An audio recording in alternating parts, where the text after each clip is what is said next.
It was my 68th birthday, and I spent the entire morning baking my signature triple-layer carrot cake with cream cheese frosting. The kitchen smelled of cinnamon and nutmeg, warm and inviting. Exactly how I'd kept my home for the past 40 years. I smoothed the last swirl of frosting just as the clock struck noon. Perfect timing. The afternoon sun filtered through the kitchen windows, casting a golden glow on the granite countertop I'd saved years to install. I'd invited my son Robert, his wife Jennifer, and their 2 children for dinner. Despite the tension that had been building between us lately, I held on to hope that my birthday might bring us together in a way regular Sundays hadn't. Before we jump back in, tell us where you're tuning in from, and if this story touches you, make sure you're subscribed, because tomorrow I've saved something extra special for you. I'm Dorothy Miller, though everyone's called me Dot since before I can remember. My late husband Thomas used to say it suited me. Small but significant, making everything around you more complete. I missed him every day since he passed 5 years ago, but never more than during family gatherings when his gentle humor would have smoothed over the rough edges of conversation. I spent the afternoon preparing Robert's favorite meal, slow-roasted beef brisket with caramelized onions, golden potato gratin, and fresh green beans with toasted almonds. The same meal I'd made for every special occasion since he was tall enough to reach the kitchen counter and help me stir. Cooking was my love. Language, the way I showed my family they mattered to me.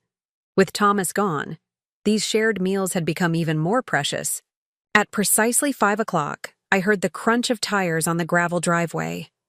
I wiped my hands on my apron and moved toward the front door, heart fluttering with anticipation. Robert's sleek black SUV pulled up, the vehicle far too expensive for a high school history teacher's salary, but Jennifer had insisted they needed it to maintain appearances in their upscale neighborhood. I watched through the window as Jennifer stepped out first, checking her reflection in the car window before smoothing her designer dress. Even for a simple family dinner, she was dressed like she was attending a country club luncheon. My granddaughter, Emma, 16 and already her mother's mirror image, exited next, eyes glued to her phone. 10-year-old Lucas bounded out last, the only one who seemed genuinely excited to be there. "Grandma Dot!" Lucas launched himself into my arms the moment they entered. I hugged him tight, breathing in the scent of outdoors and boyhood that reminded me so much of Robert at that age. "Happy birthday, Mom," Robert said, leaning down to kiss my cheek. He'd grown into his father's height, but none of his warmth. There was a stiffness to him now that broke my heart a little every time I noticed it. Jennifer extended her hand for a formal shake, as if we were business associates instead of family. "Dorothy?" she said with a practiced smile that never reached her eyes. "The house smells rustic." I chose to take it as a compliment. "Thank you, dear. I've been cooking all day." Emma finally looked up from her phone long enough to mumble, "Happy birthday, grandmother," before returning to whatever was happening on her screen. "Let me give you the grand tour," I said to Lucas, who was the only one who hadn't seen the recent updates I'd made to the house. After Thomas passed, I'd gradually been renovating our old farmhouse, room by room. Nothing extravagant, just enough to keep the place feeling fresh and lived in, rather than a shrine to the past. "Mom, is there somewhere I can change?" Jennifer interjected, holding up a small tote bag. "I've been in meetings all day and wanted to get more comfortable." Of course, use the guest bathroom. It's the same place it's always been." I gestured down the hallway, wondering why she needed to change when she was already dressed more formally than the occasion called for. While Jennifer disappeared to change, Robert wandered into the living room, inspecting the new bookshelves I'd installed. "These are nice, Mom. Did you hire someone?" "I did it myself," I said proudly. "Your father taught me enough about carpentry over the years. The hardware store cut the wood to my measurements, and I assembled everything here." Robert looked skeptical. "You should have called me. I could have helped or at least hired someone. For you. I don't need to hire people for everything, Robert. I'm perfectly capable. This was an old argument between us. Since Thomas died, Robert seemed to think I'd lost the ability to function independently, despite all evidence to the contrary. The tension was momentarily broken when Lucas discovered the wooden train set I'd restored, the same one that had belonged to Robert as a child. "Dad, look, it's your old train." For a moment, Robert's face softened with nostalgia. "I can't believe you still have this." "Some things are worth keeping," I said quietly. Jennifer returned wearing what appeared to be casual loungewear, though it still looked expensive enough to be featured in a magazine. "Shall we eat? Emma has a study group call at 7:30. I nodded, trying not to feel hurt that they were already planning their exit before we'd even sat down to dinner. "Everything's ready. Lucas, would you help me bring the food to the table?" The dining room table was set with my best china, the Wedgwood set Thomas had given me on our 25th anniversary. Crystal water glasses and polished silver flatware completed the setting. I'd even used the linen napkins embroidered with tiny forget-me-nots that had been a wedding gift from my mother. Jennifer paused in the doorway, her lips pursed. "Oh, I thought we'd just be having a casual dinner." "It's Grandma's birthday," Lucas said, as if that explained everything. And to me it did. "I always use the good china for special occasions," I explained, placing the brisket on the table. "Life's too short to keep beautiful things hidden away." Jennifer exchanged a look with Robert that I couldn't quite interpret. "Right. Well, I'll just go get the kids settled." Once we were all seated around the table, I served each plate carefully, making sure everyone got their favorites. Lucas dug in immediately with an appreciative, while Emma picked at her food, occasionally glancing longingly at her phone, which Robert had insisted she leave in her purse during dinner. "So, Mom," Robert said after a few minutes of awkward silence, "have you given any more thought to what we discussed last month?" My fork paused halfway to my mouth. "You mean about selling the house?" "It's just too much for you now," Jennifer interjected smoothly. "All this space, the maintenance, the yard work. You'd be so much more comfortable in that retirement community. We showed you." "Sunshine Meadows," I said flatly, "where they schedule my meals and activities like I'm back in kindergarten." "They have a wonderful social program," Jennifer continued, as if I hadn't spoken. "And the security is excellent. We worry about you out here all alone." "I've lived here for 43 years, I reminded them. "This house is filled with memories. It's where I raised Robert, where Thomas and I built our life together." "Memories can come with you, Mom," Robert said, using the gentle tone he reserved for his most difficult students. "But at your age, practicality needs to take priority." "My age?" I set down my fork. "I'm 68, not 98. Preparing and narrating this story took us a lot of time, so if you are enjoying it, subscribe to our channel. It means a lot to us. Now back to the story. I still drive, I still garden, I just installed bookshelves by myself. What exactly about my age is concerning you? Another look passed between Robert and Jennifer. This time, I recognized it for what it was. Impatience. "Property values in this area have skyrocketed," Jennifer said, dropping any pretense of concern for my welfare. "If you sold now, you could make a significant profit. Enough to live very comfortably at Sunshine Meadows and have plenty left over." "Left over for what, precisely?" I asked, though I already knew the answer. Robert at least had the decency to look uncomfortable. "We've been thinking of investing in a vacation property, something the whole family could enjoy." "The whole family except Grandma," Lucas piped up unexpectedly. "Because she'd be at the old people place." "Lucas!" Jennifer scolded, but I couldn't help smiling at my grandson's straightforward assessment. "Out of the mouths of babes," I murmured, reaching over to ruffle his hair. Jennifer's phone buzzed, and she immediately reached for it, apparently exempt from the no phones at dinner rule. Her eyes lit up as she read the message. Oh, Patricia just confirmed they can host us for the Labor Day weekend at their lake house. We need to bring paper plates and plastic cups. She looked up at me. Dorothy, do you have any we could borrow? I'd rather not buy disposables when we only need them occasionally. I might have some in the pantry from the church picnic last summer, I said, getting up to check. As I searched through the pantry shelves, I could hear Jennifer's voice drift in from the dining room. And honestly, this Wedgwood pattern is so dated. When we sell the house, you should just donate most of this stuff. No one uses formal china anymore. Jennifer.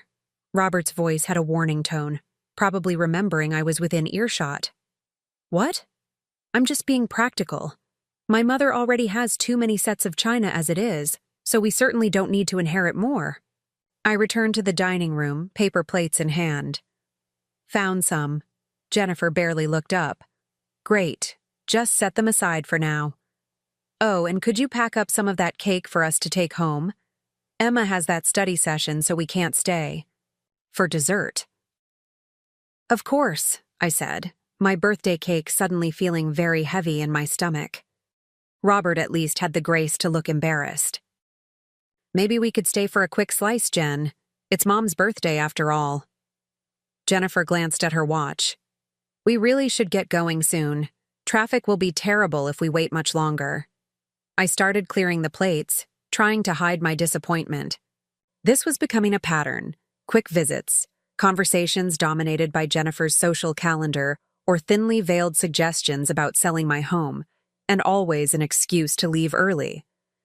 As I stood at the sink rinsing dishes, I heard the distinctive notification sound from my banking app. Probably another automatic payment going through. I dried my hands and pulled out my phone to check. The notification wasn't about a payment. It was an alert about a late mortgage payment. Not for my house, which had been paid off decades ago, but for 1847 Lakeside Drive. Robert and Jennifer's address. This wasn't the first late payment notification I'd received. As a major shareholder and board member of First Regional Bank, I received alerts about significant accounts, especially those with repeated issues. I'd specifically requested to be informed about this particular mortgage when I learned, through a casual comment from our bank president at a charity gala, that my son and daughter-in-law had taken out a substantial loan for their house. What Robert and Jennifer didn't know, what almost no one knew, was that in the years after Thomas died, I'd channeled my grief into learning about investment and finance.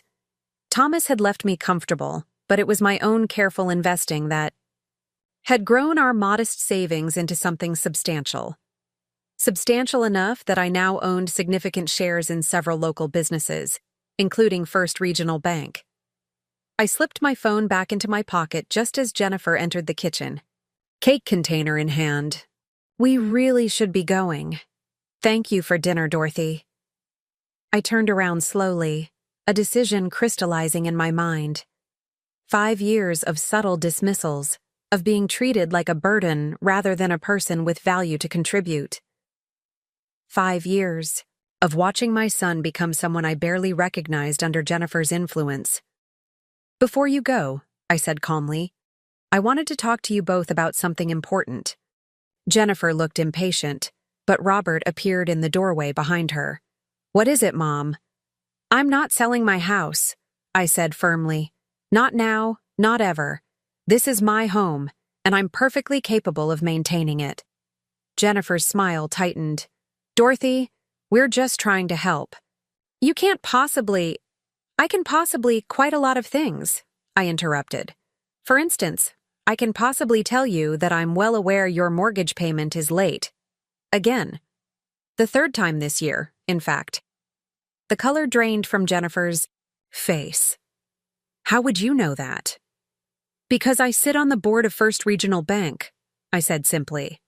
In fact, I own a significant portion of it. Robert stared at me, mouth agape. What are you talking about? Mom, if this is some kind of joke? It's not a joke, Robert. After your father died, I needed something to focus on besides my grief. I took finance courses online. I joined investment groups. I learned how to make my money work for me.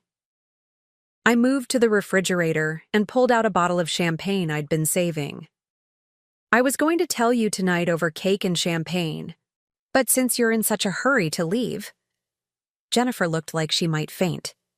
You own part of our bank? I own 22% to be exact, enough to have significant influence in the board's decisions. I set the champagne on the counter, including decisions about problematic mortgages. Are we in trouble with the bank? Robert asked, his voice small in a way I hadn't heard since he was a child afraid of thunderstorms. Not yet, I said. But you would be eventually if you continue spending beyond your means. The lake house, plans, the country club membership, Emma's private tennis coach. Do you really think a teacher's salary and a part-time real estate agent's commissions can sustain all that? Jennifer's shock was quickly turning to anger. You've been spying on us? On our finances? I've been protecting my son, I corrected her, and my grandchildren. I could have stepped in at any point, paid off your mortgage, solved your problems, but that wouldn't have helped you learn to live within your means. So what are you saying? Robert asked. That you're going to use your position to pressure us about our mortgage? I sighed, suddenly feeling every one of my 68 years. No, Robert. I'm saying that I want you to stop pressuring me about my house. I'm saying that I have resources and knowledge you've never bothered to ask me about because you've been too busy treating me like I'm helpless. I reached for the cake container in Jennifer's hands. I'm saying that I want to have my birthday cake with my family, and I want to be treated with the respect I've earned, not just because I have money or influence, but because I'm your mother. Is that really too much to ask? The kitchen fell silent, save for the gentle hum of the refrigerator. Lucas appeared in the doorway, looking between the adults with confusion. Are we staying for cake? I looked at my son, waiting for his response. For a moment, I saw a flicker of the boy I'd raised, thoughtful, kind, respectful. Yes, Robert said finally, his voice thick with what might have been shame. We're staying for Grandma's cake. Jennifer stood stiffly, clearly fuming but unwilling to make a scene in front of the children. Fine. I'll call Patricia and tell her we'll be later than expected. As Jennifer stalked out of the kitchen, phone already in hand, Robert stepped closer to me. Mom, I had no idea. About the bank. About any of it. You never asked, I said simply. You were too busy trying to manage me instead of talking to me. He looked down at his hands. His father's hands, though Thomas had used his to build things. To help others, not to take. I'm sorry. That's not who Dad raised me to be. No, it's not, I agreed. But it's never too late to remember who you are. Lucas tugged on my apron. Grandma, can I have a corner piece with extra frosting? I smiled down at him, feeling the tension in my shoulders begin to release. Of course you can, sweetheart. Let's go cut the cake. As I carried my triple-layer carrot cake to the dining room table, I felt a curious lightness. The china was still out, the silver still gleaming under the dining room light. Nothing external had changed, and yet everything felt different. For the first time in years, I was being seen. Not as a problem to solve or an asset to manage, but as a person, with value beyond what I could give to others. I set the cake in the center of the table and picked up the knife, pausing before making the first cut. I'd like to make a toast, I said, looking at each face around my table. To family, to honesty, and to never underestimating someone just because they've been around a while. I cut into the cake, serving Lucas his corner piece first. As I handed Robert his slice, our eyes met, and I saw something there I hadn't seen in a long time. Respect, and perhaps a touch of awe. It shouldn't have taken revealing my financial position to earn that look, but I was pragmatic enough to know that sometimes people needed a wake-up call. Jennifer returned, her face a careful mask of politeness. Emma's study session has been pushed back, she announced, sliding into her seat. So we can stay for cake after all. How convenient, I murmured, but passed her a slice anyway. As we ate in silence that was only occasionally broken by Lucas's appreciative noises, I contemplated the paper plates still sitting on my counter. Such a small thing, really, being asked to provide disposable dinnerware while my own special china was dismissed as dated and unnecessary. But it had been the culmination of countless small dismissals, the final push I needed to reveal a part of myself I'd kept hidden. "This is really good, Grandma," Emma said unexpectedly, looking up from her plate. "Could you teach me how to make it sometime?" Before Jennifer could object or make an excuse, I smiled at my granddaughter. "I'd love that, Emma. How about next weekend?" Emma glanced at her mother, then back at me. "Yeah, next weekend would be good." After they left, much later than they'd originally planned, I stood in my kitchen washing the Wedgwood china by hand as I always did. The house was quiet again, but it no longer felt empty. It felt like mine, claimed not just by memories, but by a newfound sense of power. I dried each plate carefully and returned it to the cabinet where it belonged. Then I took the paper plates Jennifer had asked for and dropped them in the recycling bin. They wouldn't be needed after all. The next morning, I received a text from Robert. "Mom, can we talk? Just the two of us. Lunch tomorrow?" I typed back a simple, "Yes," then set my phone aside and went out to tend my garden. The tomatoes were coming in nicely, and the roses Thomas had planted for our 30th anniversary were in full bloom. As I knelt in the soil, hands busy with the satisfying work of nurturing living things, I thought about the boundaries I'd finally established, and the truth I'd finally spoken.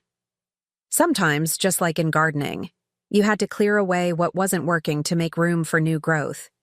It might be messy and even painful in the moment, but it was always worth it in the end.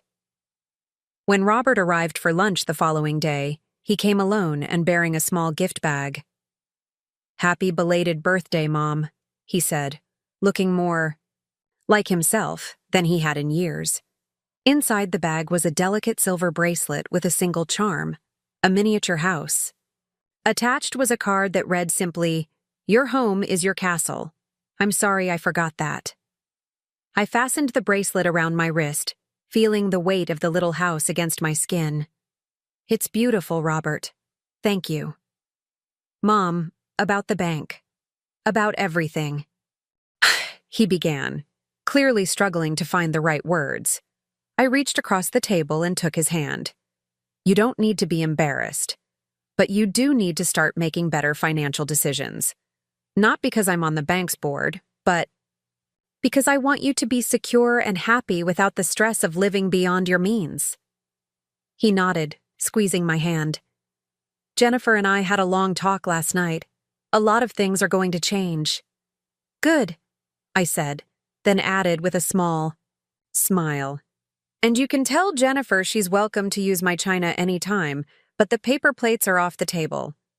Robert laughed, a genuine laugh that reminded me of his father. And as we sat there in my dining room, the sun streaming through windows that had witnessed over 4 decades of family meals, arguments, celebrations, and reconciliations, Sakinde knew that sometimes the greatest power comes not from what you own, but from finally owning who you are. The weeks following my birthday revelation brought a strange new dynamic to our family. Robert called more frequently, his voice carrying a tentative respect that hadn't been there before. Jennifer, on the other hand, had gone conspicuously quiet. No more suggestions about retirement communities. No more casual dismissals of my capabilities.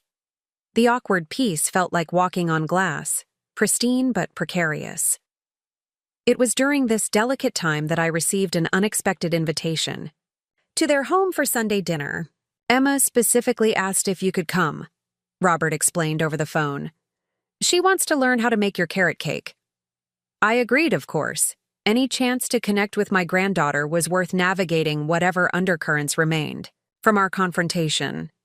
I spent Saturday afternoon gathering ingredients, packing them carefully into the wicker basket Thomas had bought for me at a farmer's market decades ago. Some tools of the baking trade were best used in their familiar, my own well-seasoned mixing bowls and measuring cups that had produced countless successful desserts over the years. When Sunday arrived, I drove myself to their sprawling colonial in Oak Ridge Estates, a neighborhood built on former farmland where houses now stood like grand monuments to success, each one trying to outshine its neighbor. Their 3-car garage, immaculate landscaping, and imposing stone facade spoke volumes about the image they were desperate to maintain. An image, I now knew, that was mortgaged to the hilt. Lucas spotted me first, waving enthusiastically from the front door before running down the driveway to help with my basket. "Dad's grilling steaks," he informed me importantly. "And Mom made the house super clean for you." "Did she now?" I murmured, giving his shoulder a gentle squeeze. Children always revealed the truths adults tried to hide. Robert greeted me with a genuine hug, the first in longer than I cared to remember. "Mom, I'm glad you came. Emma's been talking about this all week." "Where is my baking apprentice?" I asked, looking around the marble-floored entryway that always felt more like a hotel lobby than a home. "In the kitchen with Jen," Robert said, taking my basket. "They're setting up for your baking lesson." As we walked through the formal living room, a space so pristinely arranged it seemed to repel human presence, I caught sight of a familiar book on the coffee table. Financial Independence After 60. I'd read it cover to cover after Thomas died. Interesting choice of reading material for a house that had previously displayed only coffee table books about luxury travel destinations and architectural marvels. Jennifer stood in the center of her enormous chef's kitchen, arranging mixing bowls on the island countertop. Despite the casual occasion, she wore tailored slacks and a silk blouse, her blonde hair pulled back in a sleek ponytail. Everything about her screamed controlled perfection, from her precisely applied makeup to the exact alignment of the spatulas she'd laid out. "Dorothy," she said, her smile tight but present, "Emma's just washing up. We've cleared the afternoon for your baking lesson." "That's thoughtful of you, Jennifer," I replied, noting the formal place settings visible in the dining room beyond. Crystal glasses, fine china, sterling silver flatware, all out for a simple family dinner. Quite a change from the paper plates she'd tried to borrow from me.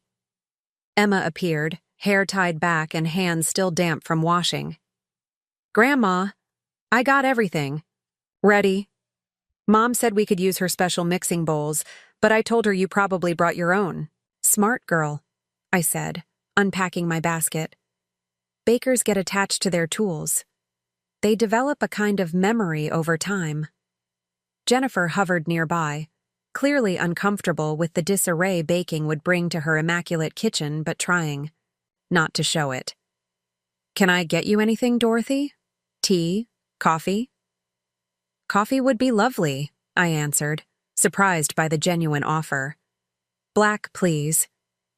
As Jennifer busied herself with the elaborate espresso machine that dominated one counter, I turned my attention to Emma. "First rule of baking, read the entire recipe before you start. No surprises that way." We fell into an easy rhythm, measuring and mixing while I explained the importance of room temperature ingredients and the proper way to fold in flour without overworking the batter. Emma proved to be an attentive student, asking thoughtful questions and taking genuine pleasure in the process. "It's like chemistry," she observed, watching the batter transform as we added each ingredient. "That's exactly right," I agreed. "Baking is science with a dash of love thrown in. Your grandfather used to say cooking is art, but baking is alchemy." "Dad never mentions Grandpa," Emma said, lowering her voice even though Jennifer had stepped out to take a phone call. I paused, whisk in hand. "Your grandfather was a remarkable man. He could build anything, fix anything, and he made the best pancakes you've ever tasted." "Better than yours?" Emma asked skeptically. "Much better," I laughed. Some recipes can't be passed down. They go with the person who created them. Robert appeared in the doorway, watching us with an expression I couldn't quite read. Dad's pancakes were legendary, he confirmed. Sunday mornings, he'd be up before dawn mixing the batter. Said it needed to rest, like good dough. I didn't know that, Emma said, looking between us with curiosity. There's a lot about your family you don't know, I said gently. Stories get lost when we don't share them. Jennifer returned, her phone clutched tightly in her hand and her expression strained. The Hendersons just canceled for the charity gala next weekend. Apparently, they've decided to scale back on commitments. The air quotes around her words dripped with disdain. That's the third couple this month, Robert muttered, exchanging a look with his wife. People talk, Jennifer said tightly. Ever since the Morgans downsized so dramatically, everyone's suddenly concerned about living authentically.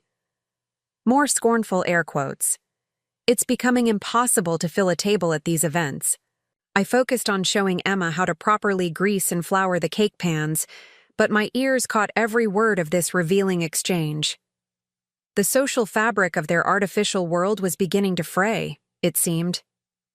We could always scale back ourselves, Robert suggested quietly. The membership fees alone. Don't start, Jennifer cut him off, then seemed to remember my presence. She forced a smile. Dorothy, how's the cake coming along? It smells wonderful already. Almost ready for the oven, I replied, pretending I hadn't noticed their tense exchange. Emma has a natural talent for this. Grandma says I have the right touch for folding in flour, Emma beamed, proudly displaying her cake batter. Not too much stirring or it gets tough. A valuable life skill, Jennifer commented with what sounded like genuine warmth, surprising me. Perhaps there was more to my daughter-in-law than I'd given her credit for. While the cakes baked, filling the house with the comforting aroma of spices and sugar, we moved to the back patio, where Robert was tending to steaks on his elaborate outdoor kitchen setup. Lucas was engrossed in constructing an intricate fort, from patio cushions, occasionally calling for Robert's approval of his architectural decisions. Mom, can I get you something to drink?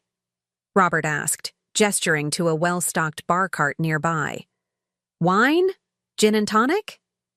A glass of white wine would be nice, I said, settling into a cushioned chair with a view of their expansive backyard. The property backed onto a small wooded area, providing privacy and a sense of seclusion despite the neighboring houses being quite close. As Robert handed me a glass of chilled Chardonnay, I noticed his hands, how they'd grown to look so much like his father's, right down to the slight callus on the right thumb where Thomas's hammer had often rested. But where Thomas's hands had been steady and sure, Robert seemed to tremble slightly as he passed me the glass. Everything all right? I asked quietly. He glanced toward Jennifer, who was showing Emma how to set the outdoor dining table. Just some work stress, he said, turning back to the grill with more attention than the steaks required. I didn't press. Years of motherhood had taught me that some conversations couldn't be forced. They needed space to unfold naturally. Instead, I watched Lucas construct his fort, occasionally offering suggestions when asked, but mostly just enjoying his creative process. The meal itself was delicious.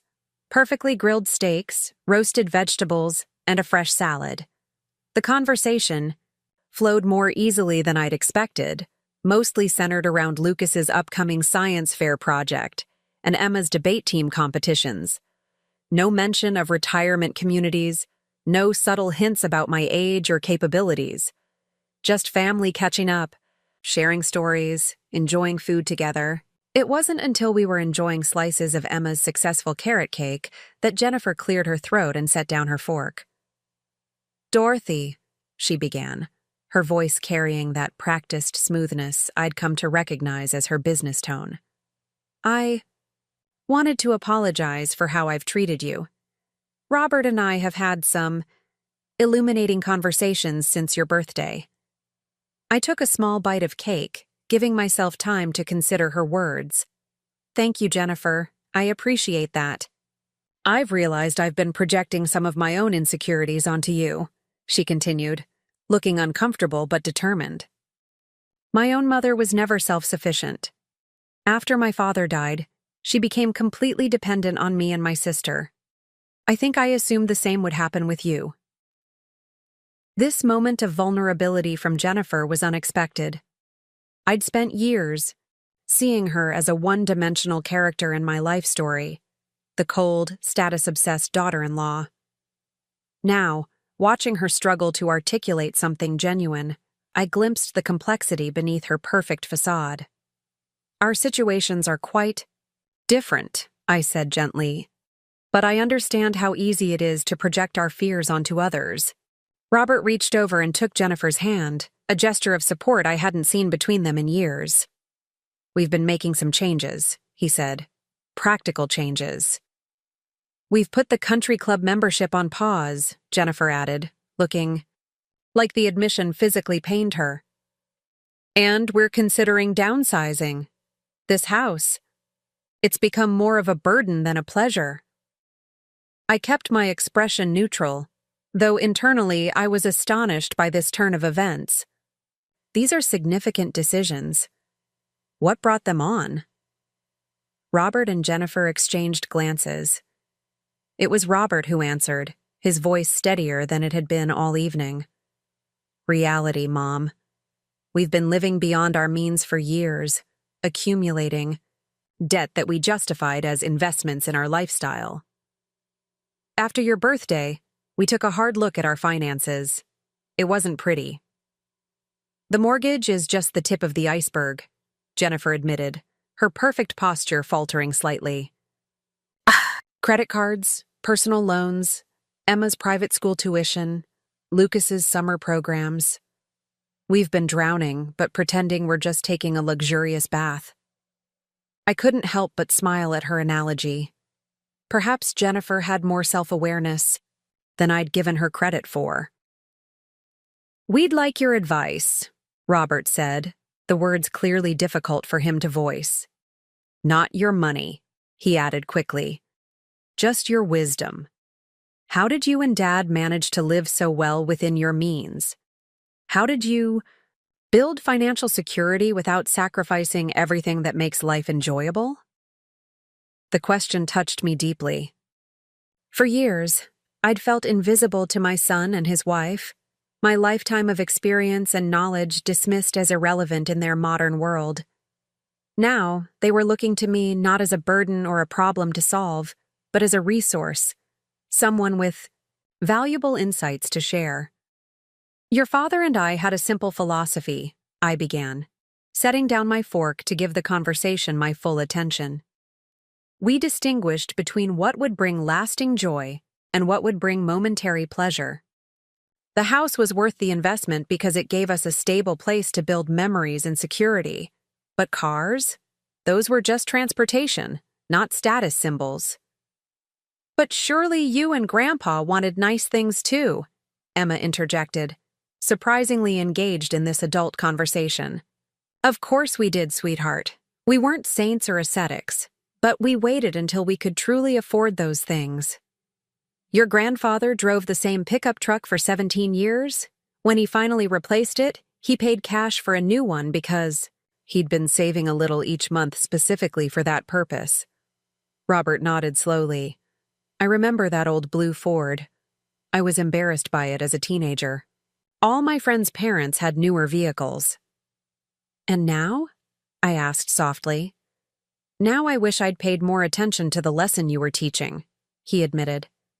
Delayed gratification isn't exactly celebrated these days. It never was, I countered. Your generation didn't invent consumer debt or keeping up with the Joneses. Your father and I just happened to witness our own parents' struggle during harder economic times. It made an impression. Jennifer, who had been quietly listening, finally spoke up. My mother was always chasing the lifestyle she felt she deserved. Designer clothes, expensive vacations, the right addresses. After my father died, We discovered he'd been taking out second mortgages to maintain her standard of living.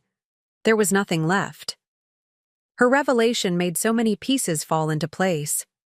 Jennifer's obsession with appearances, her push for Robert to earn more, their precarious financial situation despite two incomes, all echoing the patterns of her childhood. "And yet you followed the same path," I observed, not unkindly. "I thought I was being smarter about it," she said, a hint of bitterness in her voice. "Leveraging assets, building equity through real estate, all the things the financial gurus recommend. But in the end, I'm just like her, buying things I can't afford to impress people I don't even like." Robert placed his hand over hers. "We're like her," he corrected gently. "I've been an equal partner in these decisions." A comfortable silence fell over the table as we each contemplated the conversation. Lucas, who had been remarkably patient during this adult discussion, finally piped up. "Does this mean we're selling our house? Because Tommy at school moved to a smaller house, and now he has a way cooler room because his mom let him paint the walls black." The tension broke as we all laughed, grateful for the child's perspective that cut through the adult complexities. "We're considering all options," Jennifer told him, ruffling his hair affectionately. "But I draw the line at black walls." As the sun began to set, casting long shadows across the manicured lawn, I found myself in a strangely peaceful place. The wall between my life and theirs, built of assumptions, resentments, and miscommunications, had begun to crumble. Not all at once, and not without some structural damage in the process, but enough to let light pass through from both sides. "I should be heading home," I said, gathering my baking equipment. "It gets dark earlier these days." "I'll help you." "To the car," Robert offered, picking up my basket. As we walked down the driveway, the evening air cool against our skin, Robert spoke quietly. "I've been thinking a lot about Dad lately, about the kind of man he was, the kind of father. I've been thinking about what he'd say if he could see how I've been living." I stopped by my car, turning to face my son in the fading light. In that moment, he looked so much like the thoughtful boy he'd once been, the one who'd ask profound questions about the stars and worry about whether ants had feelings. "Your father wasn't perfect, Robert. He made plenty of mistakes. We both did. But he lived according to his values, not someone else's expectations. That's what made him sleep soundly at night." Robert's eyes glistened with unshed tears. "I haven't been sleeping well for years, Mom." I reached up and placed my palm against his cheek, just as I used to when he was a little boy with a skinned knee or a broken toy. "Then perhaps it's time to make some changes that align with who you really are, not who you think you should be." He nodded, leaning slightly into my hand before straightening up. "We're meeting with a financial advisor next week, someone Jennifer found who specializes in debt reduction and realistic planning. It's a start." "It's more than a start," I assured him. "It's a course correction. Those are never easy, but always worthwhile." As I drove home through the gathering darkness, I thought about the unexpected turn our family dynamic had taken. I hadn't revealed my position at the bank to shame them or to wield power. I'd simply reached a breaking point where hiding part of myself felt more painful than any potential fallout from the truth. And now, that truth had created an opening for greater honesty on all sides. Jennifer's admission about her mother, Robert's, reflections on his father, even my own acknowledgement that I'd perhaps judged them too harshly at times. We were all works in progress, stumbling toward better versions of ourselves. The following Saturday, I received a text message from Jennifer, the first direct communication she'd initiated outside of family gatherings.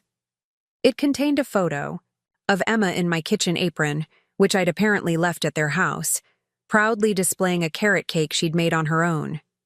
The message read, "She insisted on making this for her debate team bake sale. Said your recipe was technically superior. To anything we could find online, you've created a baking monster. Thank you. Those last two words felt significant. An olive branch extended across the battlefield of our complicated relationship. I texted back a simple, "She's a natural," glad to pass on the tradition. Then, after a moment's consideration, I added, "I have some of Thomas's old woodworking books that might interest Lucas. He has his grandfather's eye for structure." Jennifer's response came quickly. "He would love that. Maybe you could show him some basics. We don't have proper tools, but Robert has been talking about setting up a small workshop in the garage." I smiled at my phone, this small electronic window into a relationship that was slowly transforming. I'd be delighted. Thomas always said that working with your hands keeps you grounded when your mind is troubled. "We could use some grounding," came Jennifer's reply. "All of us." The next morning, I found myself in my garage, opening dusty boxes that contained Thomas's carefully preserved tools. His hand planes, chisels, and measuring instruments had been untouched since his death, preserved like artifacts from another time. I ran my fingers along the smooth wooden handles, worn to a polish by decades of use. I could almost feel the warmth of his hands lingering there.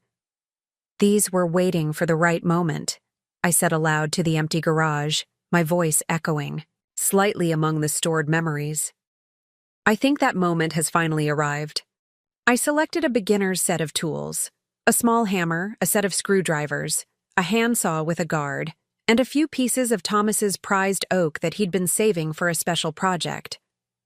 The wood had aged beautifully, its grain deepening over the years into something even more precious than when he'd first acquired it. As I arranged these treasures in an old toolbox, I felt a sense of continuity that had been missing since Thomas died. The thread of family connection, temporarily frayed, was being rewoven with new patterns and stronger fibers, not replacing what was lost, but creating something new that honored what came before. I closed the toolbox, hearing the familiar click of its latches, the same sound that had often signaled the beginning of a weekend project when Robert was a boy. Thomas would open that toolbox with a ceremonial air, as if unveiling the secrets of the universe. In many ways, for a young boy, eager to learn, that's exactly what it had been. Now it would be Lucas's turn to discover the satisfaction of creating something with his own two hands, to learn that mistakes were opportunities, not failures, to understand that patience and precision were their own rewards. These were lessons that couldn't be taught through words alone. They had to be experienced, felt, absorbed through the transformation of raw materials into something useful or beautiful. I placed the toolbox in my car trunk alongside a few simple project plans I'd printed out: a birdhouse, a small bookshelf, a treasure box with a sliding lid. Lucas could choose where to begin his journey into craftsmanship, just as Robert had once done under Thomas's gentle guidance. The circle was continuing, not exactly as it had before, but with its essential character intact. Wisdom passing from generation to generation, adapting to new circumstances but carrying forward the values that had sustained us through challenging times. As I closed the trunk, my phone chimed with a message from Robert. "Lucas is counting the minutes until you arrive. He's already cleared a workbench space in the garage. Jennifer says to warn you that she's cooking lunch herself. No caterers this time. Progress comes in many forms." I laughed out loud, startling a nearby sparrow into flight. Yes, progress indeed. Sometimes it arrived in unexpected packages: a humbling financial revelation, an awkward family dinner, a granddaughter's interest in baking, a grandson's excitement about woodworking. Small moments that, strung together, created the possibility of transformation. I texted back, looking forward to it all: the woodworking, the home-cooked meal, and especially the company. Some things are worth waiting for. Driving toward their house, I felt lighter than I had in years. The burden of unspoken truths and suppressed resentments had been heavy, weighing down every interaction with my son's family. Now, with those burdens beginning to lift, I could glimpse a new landscape of possibilities stretching before us. Not perfect, certainly. There would still be disagreements, misunderstandings, and moments of frustration.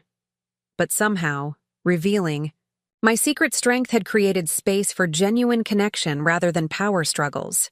By showing them I didn't need their approval or support, I'd paradoxically opened the door to a more authentic relationship.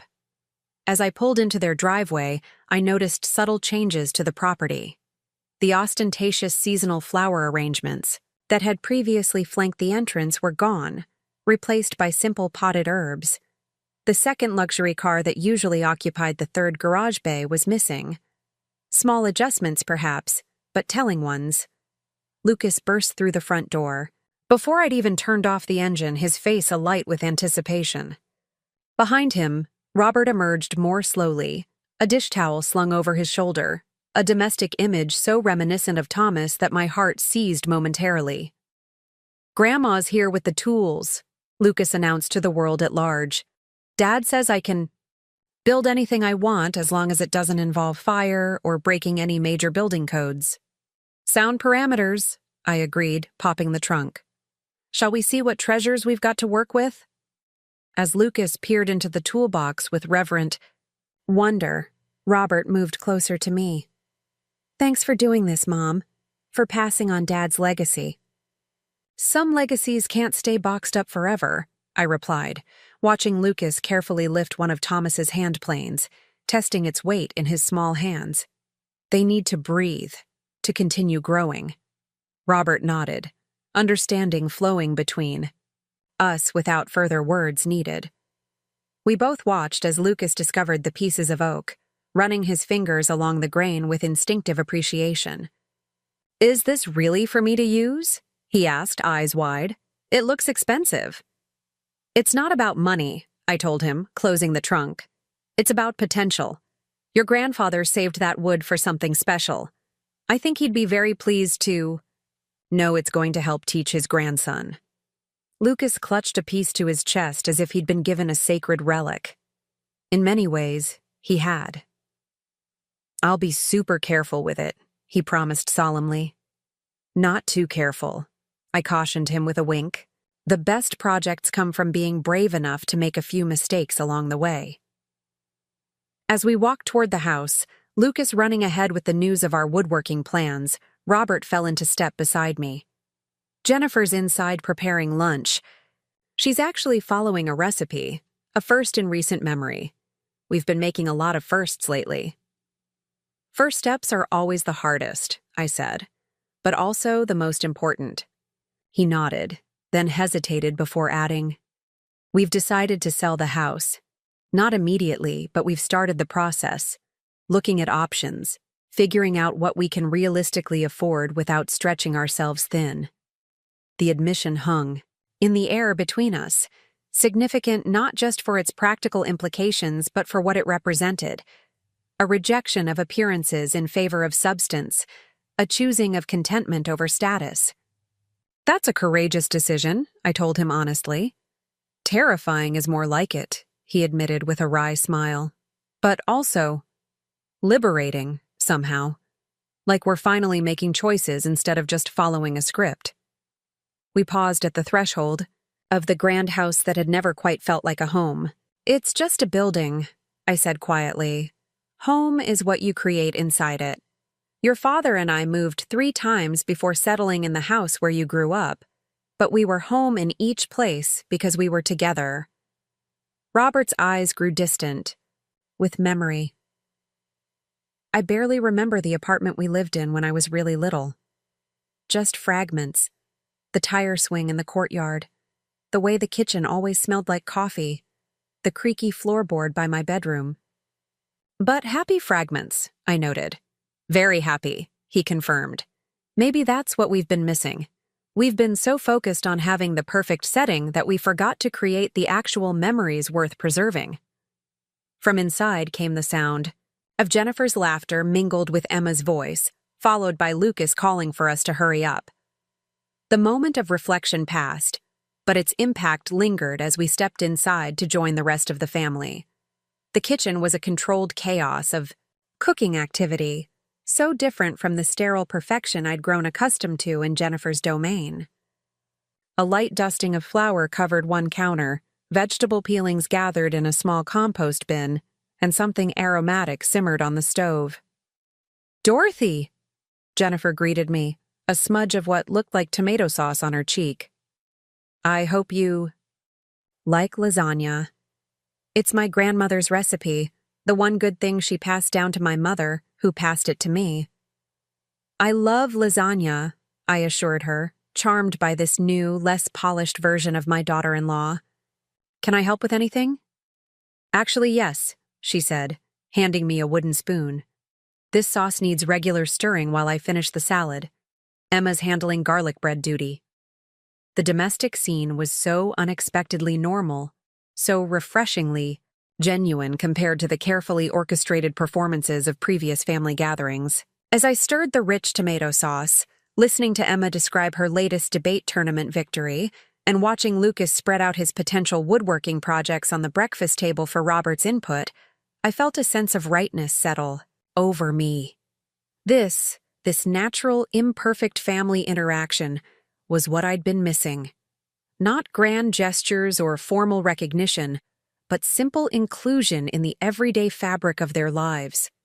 Being needed not as a problem to solve or an asset to manage, but as a fully dimensional person with skills to contribute and wisdom to share. Jennifer slid the assembled lasagna into the oven and set a timer. 35 minutes, she announced. "Plenty of time for Lucas to show you the workshop space we've cleared in the garage, Dorothy." As we moved as a family unit toward the garage, I noticed other subtle changes around the house. Spaces that seemed more lived in, less staged. A half-completed puzzle occupied one end of the dining table. Books were stacked by comfortable reading chairs. A family photo gallery now included several candid shots alongside the professional portraits. Small adjustments, each one insignificant on its own. But together, they signaled a shifting of priorities, a reordering of what mattered. The perfect house was becoming a home. In the garage, Robert had indeed cleared a workbench space, complete with a sturdy stool just the right height for Lucas. A pegboard waited for tools, and a simple shelf stood ready for projects in progress. "What do you think, Grandma?" Lucas asked eagerly. "Dad says we can add more stuff as we go." I ran my hand along the smooth surface of the workbench, feeling the care that had gone into its preparation. "I think it's perfect for a beginning. Craftsman, your grandfather would approve." As I began unpacking Thomas's tools, explaining each one's purpose and proper care to my captivated grandson, I caught Robert watching us with a complex expression. Part nostalgia, part regret, but mostly a quiet contentment. In that moment, I could almost feel Thomas's presence, the invisible thread of his influence weaving through our family story. Not all legacies could be measured in dollar amounts or board positions. Some were counted in the passing down of skills, in shared recipes, in values demonstrated rather than preached. These were the true assets worth preserving and growing, the inheritance that mattered most. And as Lucas held his great-grandfather's hammer with reverent care, his face shining with the anticipation of creation, I knew that my revelation about the bank had broken open something far more valuable than financial truth. It had created space for authentic connection across 3 generations, a chance to rebuild family bonds on a foundation of honesty and mutual respect. The bank shares were just numbers on a page. This moment of intergenerational teaching and learning, this was the true wealth I'd been saving all along. The morning of the first regional bank's quarterly shareholders meeting dawned bright and clear. I dressed with particular care, selecting a tailored navy suit that Thomas had always said made me look like I could run a small country. The pearls he'd given me on our 35th anniversary completed the ensemble. Not flashy, but unmistakably elegant. Today, more than ever, I needed to project quiet confidence. As I drove downtown, memories of my early days at the bank floated through my mind.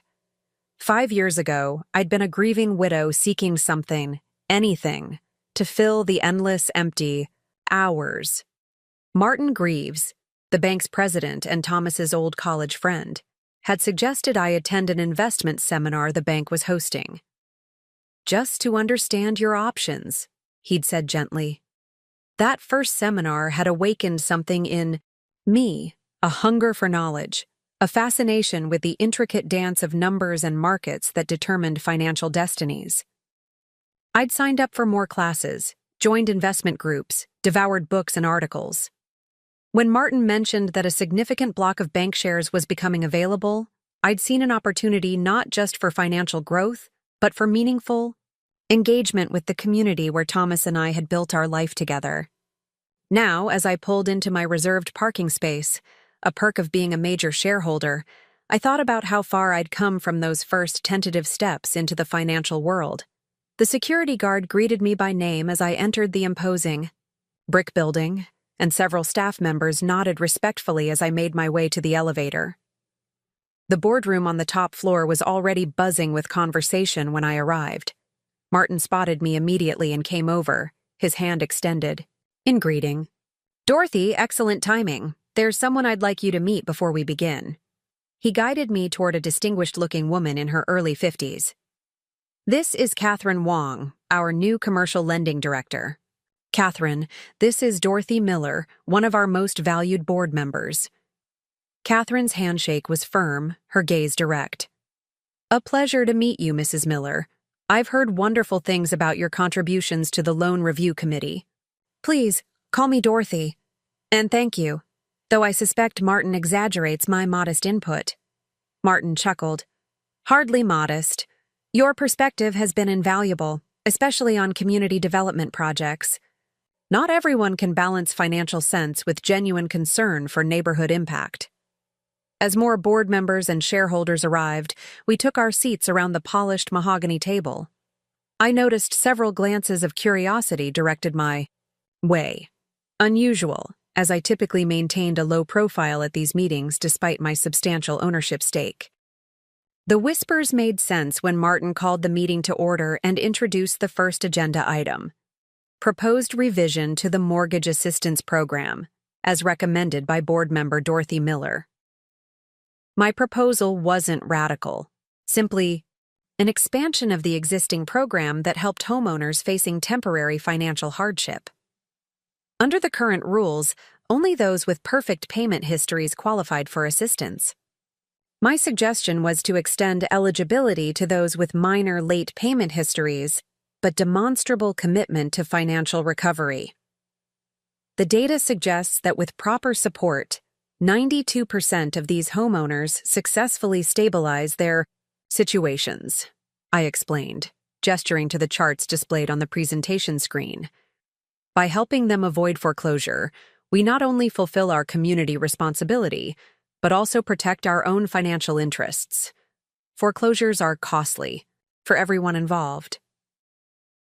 Bennett Harris, another major shareholder known for his conservative stance, leaned forward with a frown. "This sounds dangerously close to rewarding irresponsible behavior, Dorothy. Why should prudent borrowers effectively subsidize those who can't manage their finances?" I'd anticipated this objection. "It's not about rewarding irresponsibility, Bennett. It's about recognizing that financial difficulties can happen to anyone. Job loss, medical emergencies, family crises. Our current policy helps those who need it least while abandoning those facing genuine hardship. This revision includes strict qualification criteria and financial counseling requirements." Catherine Wong nodded. "If I may add to Mrs. Miller's point, similar programs at my previous institution actually improved our overall portfolio performance. Early intervention costs less than foreclosure proceedings, and the goodwill generated in the community translated to increased deposits and loan activity." The discussion continued for nearly an hour, with various shareholders and board members weighing in. I remained calm but firm in my advocacy, drawing on both statistical evidence and personal observations from my years of community involvement. When the vote finally came, my proposal passed with a comfortable margin. As the meeting moved on to other business, I felt a quiet satisfaction that had nothing to do with financial metrics and everything to do with knowing that some families, including perhaps ones like Robert and Jennifer's, would now have a better chance at recovering from financial missteps. After the meeting adjourned, Martin pulled me aside. "Impressive work, Dorothy. You've come a long way from that widow who nervously attended her first investment seminar." "I had good teachers," I acknowledged, "and a lifetime of watching Thomas make business decisions based on values, not just profit margins." He smiled. "Thomas would be proud." "Speaking of family, how are Robert and Jennifer doing? I saw their mortgage came current last month." "They're making progress," I said carefully, mindful of confidentiality despite Martin's awareness of my personal connection to that particular loan, taking a hard look at their priorities, making some difficult decisions. "Good to hear. The assistance program you just championed might help families like theirs. Not that they'd need it with you in their corner." I shook my head. "They don't know I've been monitoring their situation, and I'd prefer to keep it that way. They're finding their own path now. That's important." Martin gave me a knowing look. "Always the mother, even in the boardroom." "I prefer to think of it as bringing a different perspective to the table," I corrected him gently. "One that remembers there are human beings behind every account number."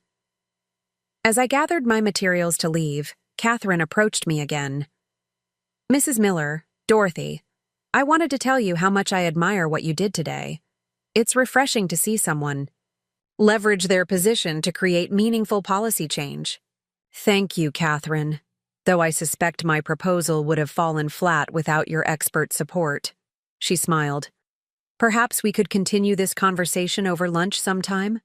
I'm still learning the community dynamics here, and your insights would be invaluable." "I'd like that," I said, finding myself genuinely pleased by the invitation. Since Thomas died, I'd focused so much on family relationships that I'd neglected to build new friendships of my own. Catherine seemed like someone I could relate to, professional, thoughtful, and not afraid to stand her ground. We exchanged contact information and agreed to meet the following week. As I drove home, I reflected on how my world had expanded, in ways I never could have anticipated when I'd first stepped into that investment seminar, grief-stricken and uncertain. The house was quiet when I returned, but pleasantly so, a peaceful sanctuary rather than an empty shell. I changed into more comfortable clothes and made myself a cup of tea, settling into my favorite chair by the window that overlooked Thomas's rose garden. The bushes were beginning to bud, promising another season of bloom despite the absence of their original caretaker. My phone chimed with a text message from Robert. "Just heard from Realtor. House showing went well. Potential offer. Coming." Deep breaths. I smiled at my son's understated way of sharing what must be a highly emotional development. Selling their oversized home was a significant step toward financial stability, but also a public acknowledgement that their previous lifestyle had been unsustainable. In their social circle, such a move would be seen as a failure rather than a wise correction. I texted back. "Deep breaths indeed. Remember, it's just a house. Home goes with you." 3 dots appeared, disappeared, then reappeared before his response finally came through. "Jennifer struggling with this more than she lets on. 20 years of defining ourselves by our address. Hard habit to break." This glimpse into their private struggles touched me. Robert rarely discussed his wife's feelings or their relationship dynamics with me, that he felt comfortable doing. So now represented a shift in our mother-son relationship, a new openness that I treasured. "Change never comes without grief," I replied. "Even positive change. Be patient with each other." "Thanks, Mom. Wisdom as always." Lucas asking when Tool Grandma is coming back. His words, not mine. I laughed out loud at that. Tool Grandma. Available this weekend. New project ideas brewing. We continued our text conversation a bit longer, making plans for my next visit. When I finally set my phone aside, I noticed the light had shifted, casting long afternoon shadows across the living room. Time seemed to move differently now, neither dragging as it had in the first years after Thomas died, nor racing past in a blur of meaningless activities. Each day had purpose, connection, forward motion. The doorbell rang, interrupting my reflections. I wasn't expecting visitors, and for a moment, I felt a flutter of that old widow's anxiety, the worry about managing unexpected situations alone that had plagued me in the early days of solitude. But that feeling quickly passed as I made my way to the door. I was no longer that fragile, newly bereaved woman. I was Dorothy Miller, bank board member, financial advisor, tool grandma, and perfectly capable of handling whatever waited on my doorstep. I opened the door to find Jennifer standing there, looking uncharacteristically disheveled.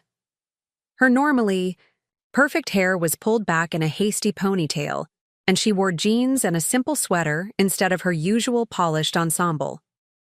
"Jennifer," I said, unable to hide my surprise. She had never, not once in 20 years, come to my home alone. "Is everything all right?" "I'm sorry to drop by unannounced," she said, her voice tight with emotion. "I was driving around trying to clear my head and somehow ended up here. I can come back another time if this isn't convenient." "Nonsense," I said, stepping aside, to let her in.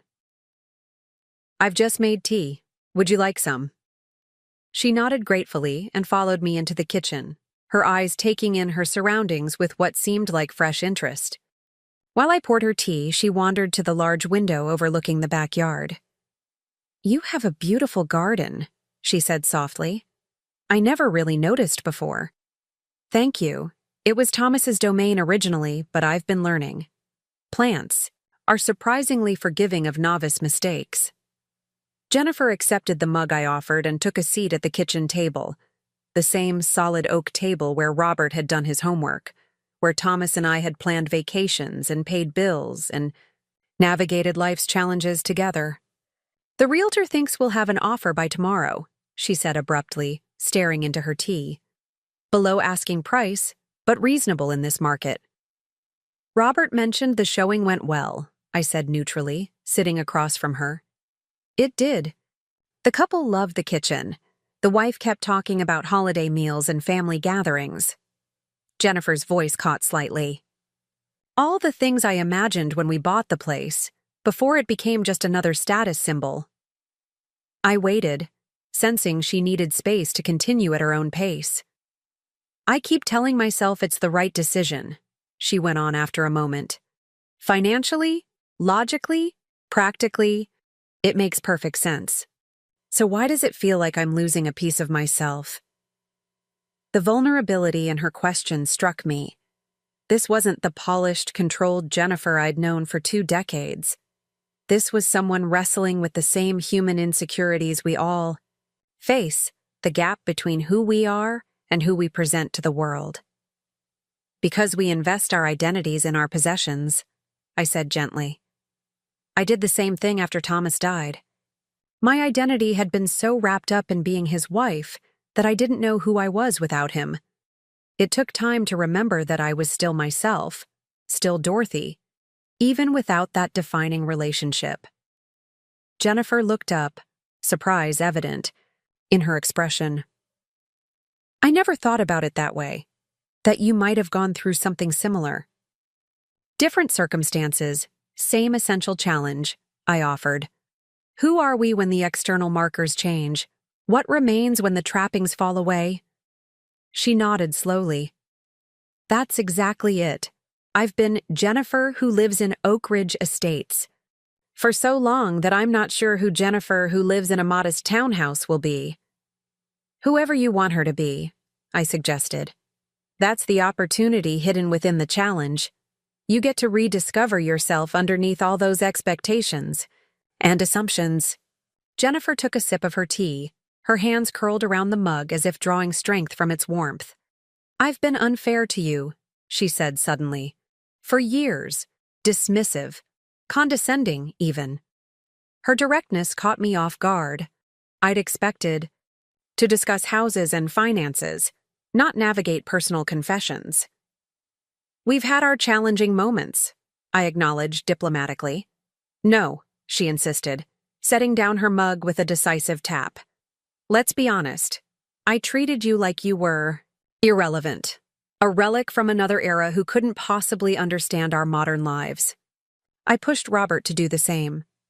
I couldn't deny her assessment, though her bluntness was startling.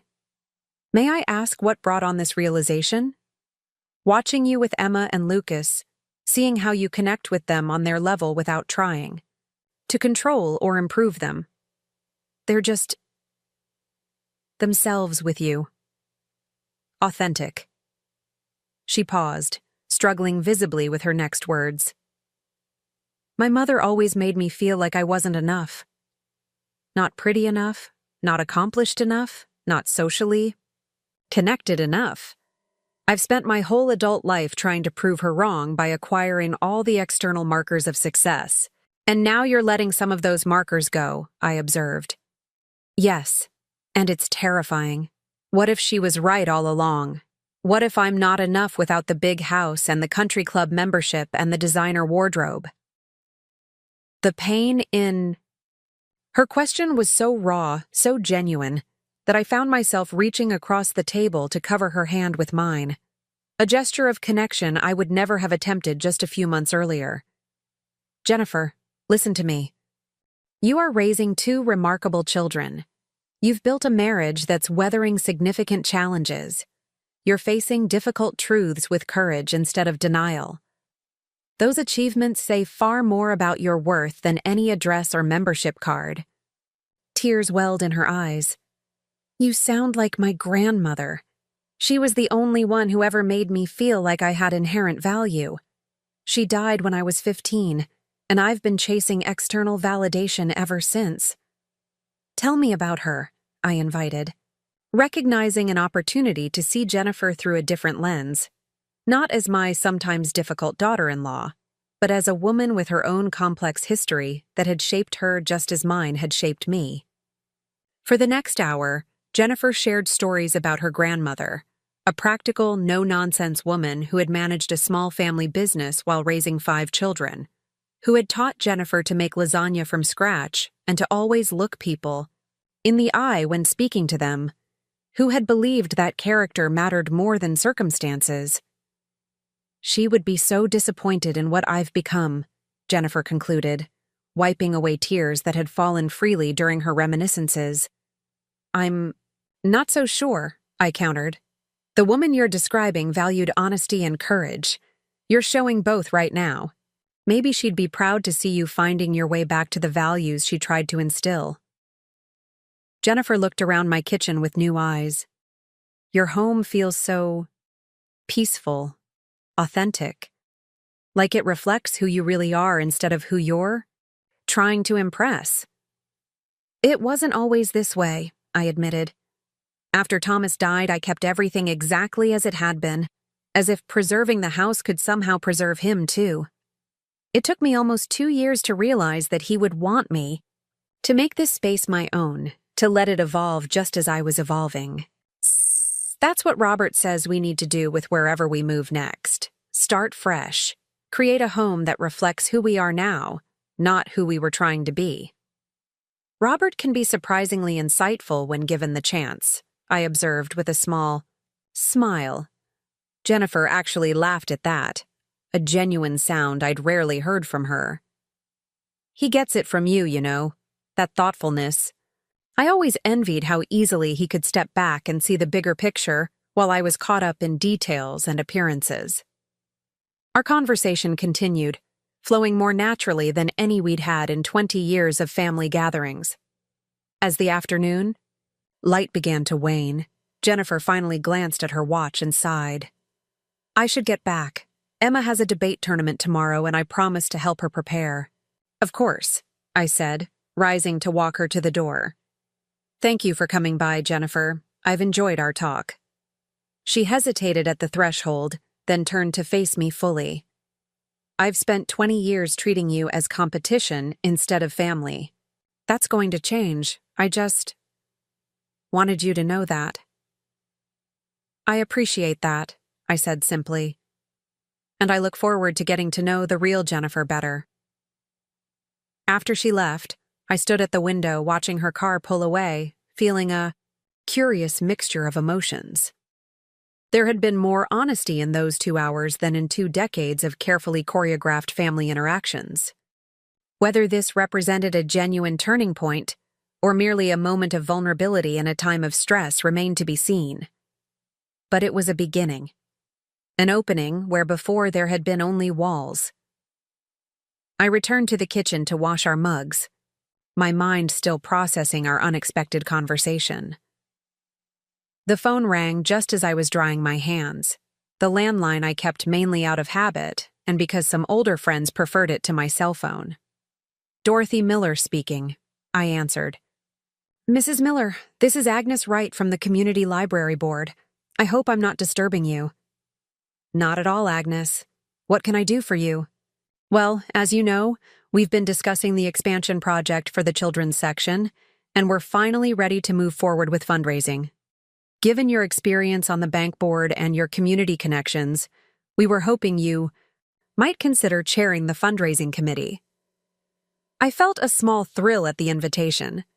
The library had been a sanctuary for me after Thomas died, a quiet place to lose myself in books when the silence of my empty house became too oppressive. The thought of helping to create an improved children's space where a new generation could discover the joy of reading appealed deeply. I'd be honored, Agnes. When does the committee begin meeting? We have our first planning session next Thursday evening. I can email you the details if that works for your schedule. Thursday is perfect, I confirmed. I look forward to it. After we said our goodbyes, I found myself smiling at the synchronicity of the timing. Just as one chapter of family drama seemed to be turning toward resolution, a new opportunity for community engagement had presented itself. Life's rhythm continuing, expanding, offering new paths forward. The following Saturday, Robert and his family arrived for what had become a regular gathering, my woodworking sessions with Lucas, now expanded to include family dinner afterward. Jennifer brought a homemade lasagna, Emma carried a basket of fresh rolls from the local bakery, and Lucas clutched a cloth-wrapped package that he refused to let anyone see. "It's for Grandma," he announced importantly. "A surprise." We gathered in the garage-turned-workshop, where Lucas proudly presented me with his latest creation, a small jewelry box crafted from the oak his great-grandfather had preserved. The joinery was still a bit wobbly, the finish unevenly applied, but the care and intention behind it was unmistakable. "Open it," he urged. I lifted the slightly crooked lid to reveal a compartmentalized interior lined with felt. In the center section lay a hand-carved wooden pendant on a simple cord, a perfect miniature reproduction of Thomas's old toolbox. "Dad helped with the really hard parts," Lucas admitted, "but I did most of it myself. Do you like it?" "Like it? Oh, Lucas, I love it."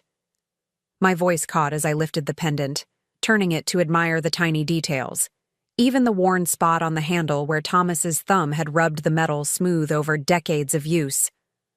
"It's for when you're not being tool grandma," he explained seriously, "so you can still have tools with you." I slipped the cord over my head, the pendant settling perfectly against my breastbone. "I will treasure this always," I promised, pulling him into a hug that he returned with the uninhibited affection of childhood. Over his shoulder, I caught Robert's eye.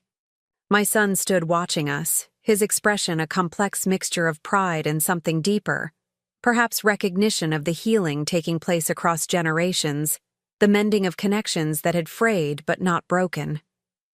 Jennifer stepped forward, her phone raised. "Would you mind if I took a picture?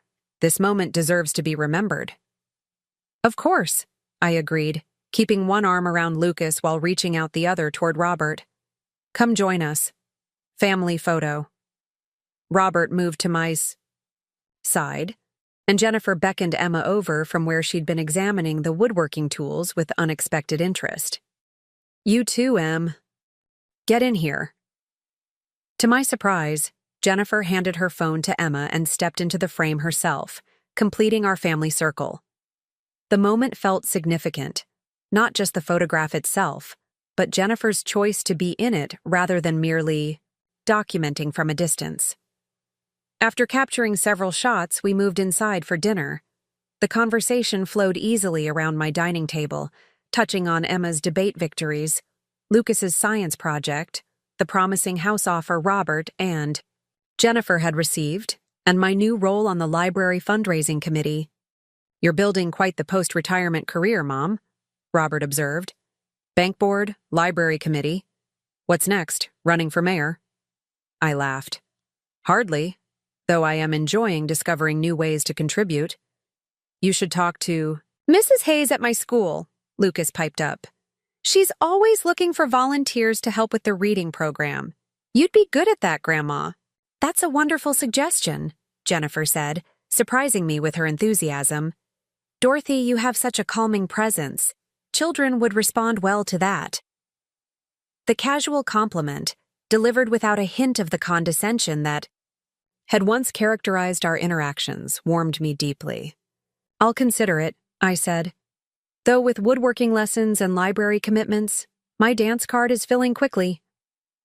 "Tool Grandma is very popular," Lucas agreed solemnly, causing us all to laugh. As I looked around the table at these familiar faces now illuminated by new understanding, I felt a profound sense of gratitude.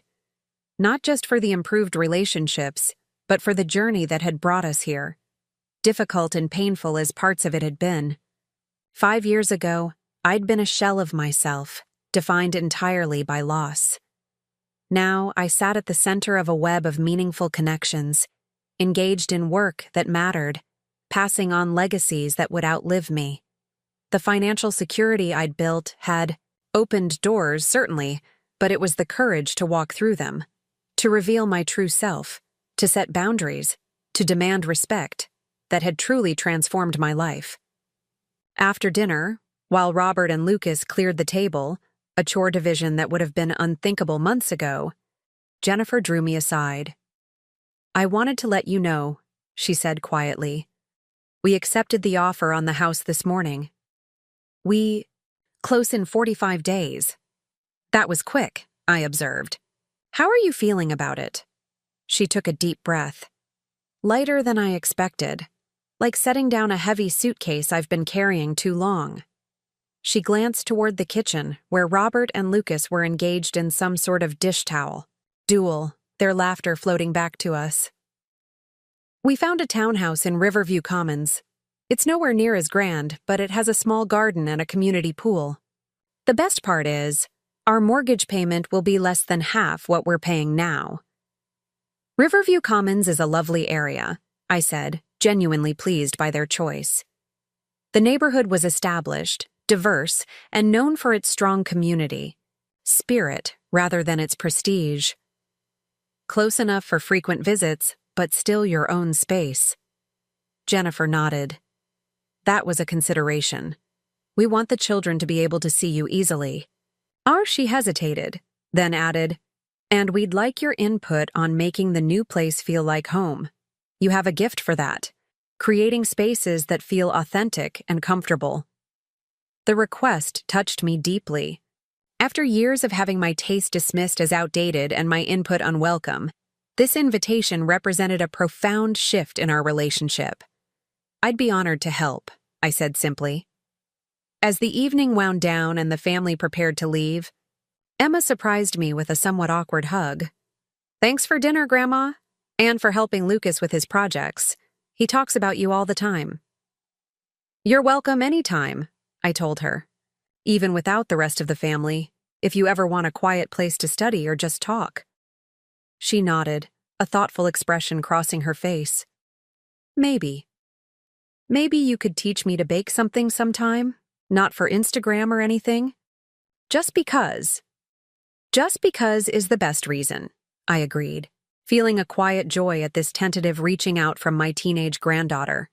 "Name the day, As I stood in the doorway watching their car pull away, taillights glowing in the gathering dusk, I touched the wooden pendant Lucas had made. So small, yet containing such meaning. Craftsmanship passed from Thomas to Robert to Lucas, a tangible connection across generations.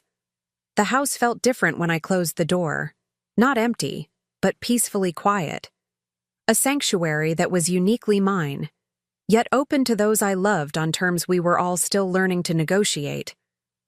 There would be setbacks, and misunderstandings ahead, no doubt. Relationships, like gardens, required constant tending. But the groundwork had been laid for something healthier, more honest, more nurturing for all of us. I moved through the rooms, turning off lights, straightening cushions, my mind already drifting toward tomorrow.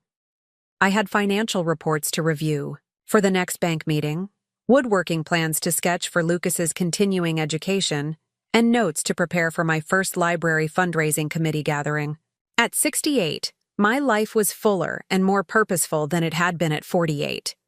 Not despite my age and widowhood, but because of the wisdom and perspective they had given me. The courage to stand in my own power had come later in life, but it had come exactly when needed.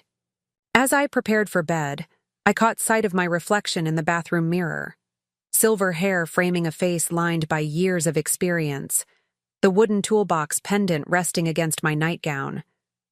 I looked exactly like what I was. A woman who had lived, lost, learned, and ultimately thrived on her own terms. "We did good, Thomas," I whispered to the empty room, a habit I'd never quite broken. Then I smiled at my reflection and added, "I did good." The invitation arrived on heavy cream stationery, addressed in elegant calligraphy. "The First Regional Bank cordially invites you to our annual Benefactors Gala." I'd attended this event for the past 3 years, but always as Thomas's widow, quietly blending into the background while board members and major clients conducted the real business of the evening through handshakes and champagne toasts. This year would be different. As a significant shareholder and the architect of the recently implemented mortgage assistance program, I would be attending as Dorothy Miller in my own right, not merely as an extension of my late husband's legacy. The thought both exhilarated and terrified me.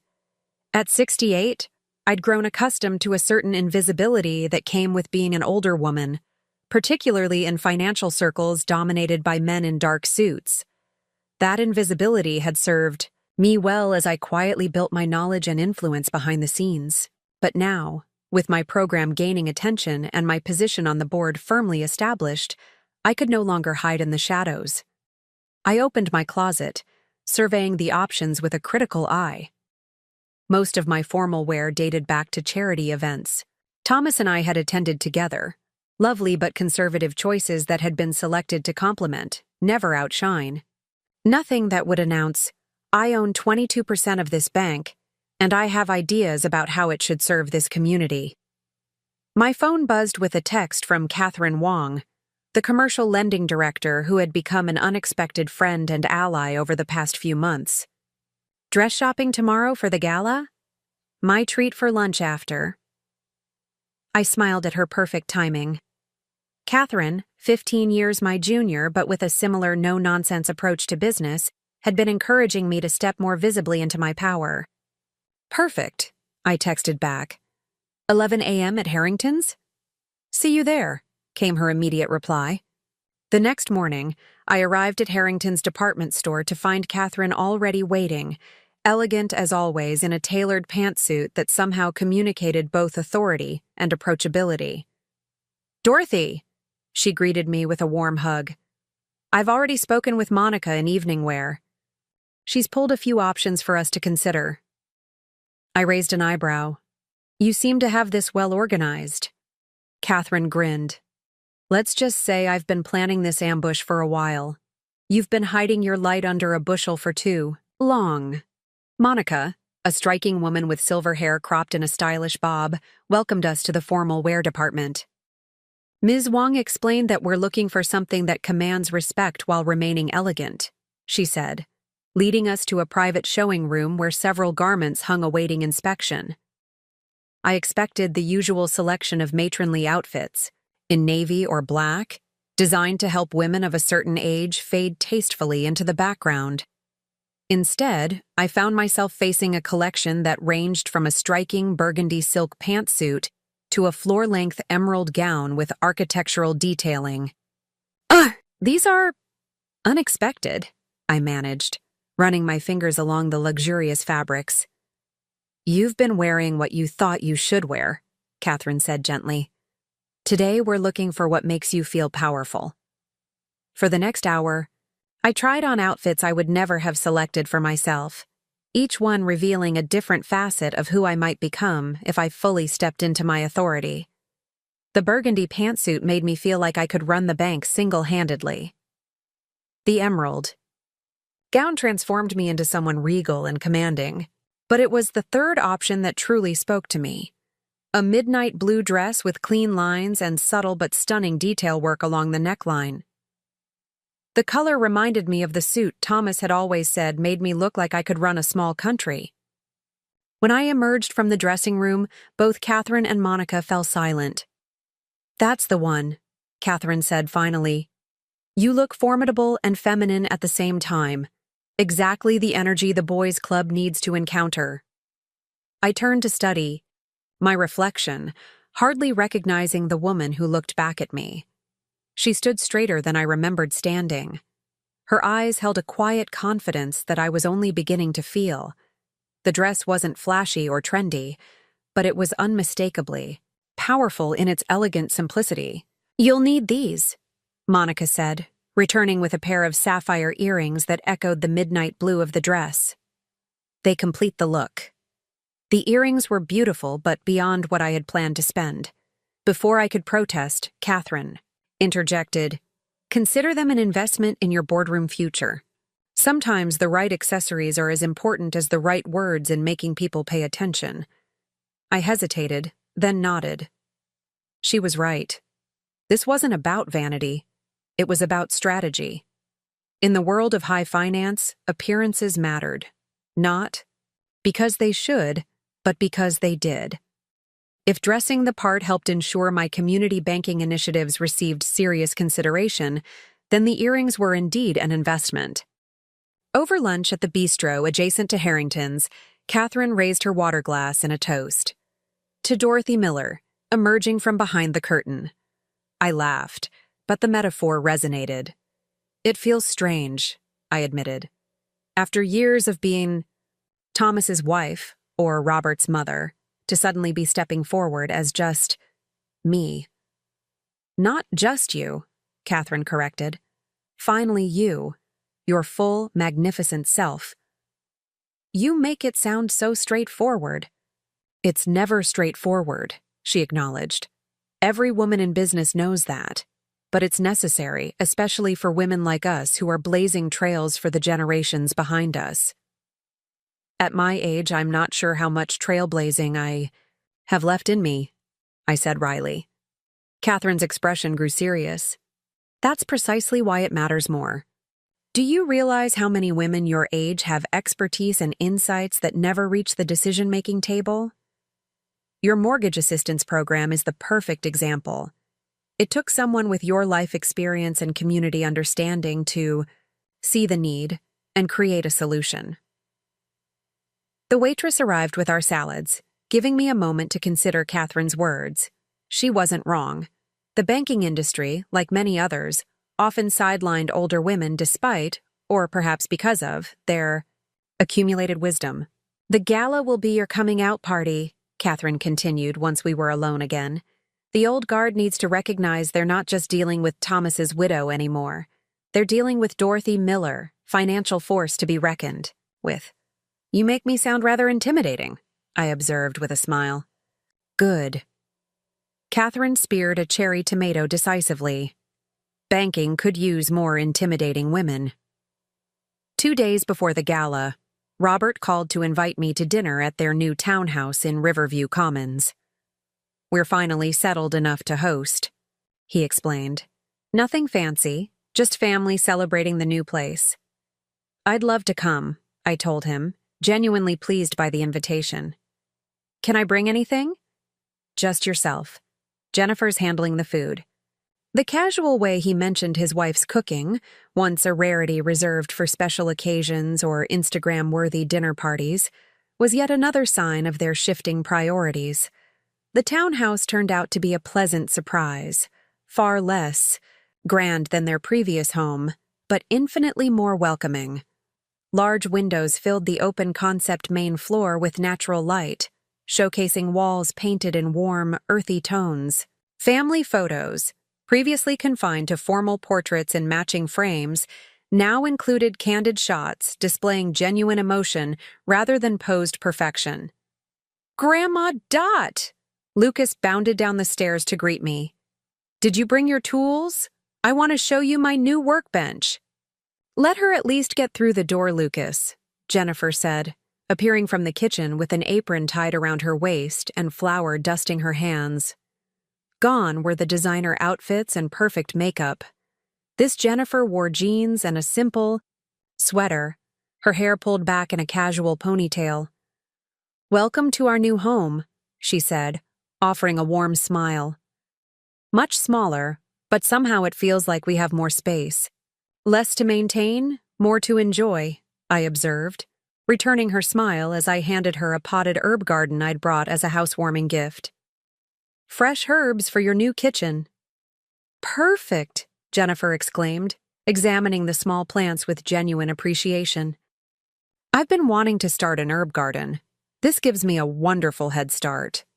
The kitchen showed signs of actual use rather than just display. Cookbooks open on the counter, a well-seasoned cast-iron skillet on the stove, a refrigerator, covered with Lucas's artwork and Emma's debate tournament schedule. "Something smells amazing," I commented, inhaling the aroma of garlic and herbs. "Coq au vin," Jennifer replied. "My grandmother's recipe. I found her old cookbook while we were packing up the house." She gestured toward an ancient, stained volume propped open on the counter. "It's been therapeutic, reconnecting with her, through cooking." Robert appeared, carrying a bottle of wine and glasses.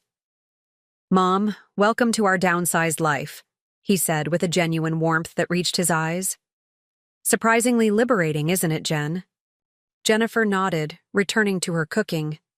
"The first few weeks were an adjustment. Now I can't imagine going back to all that excess."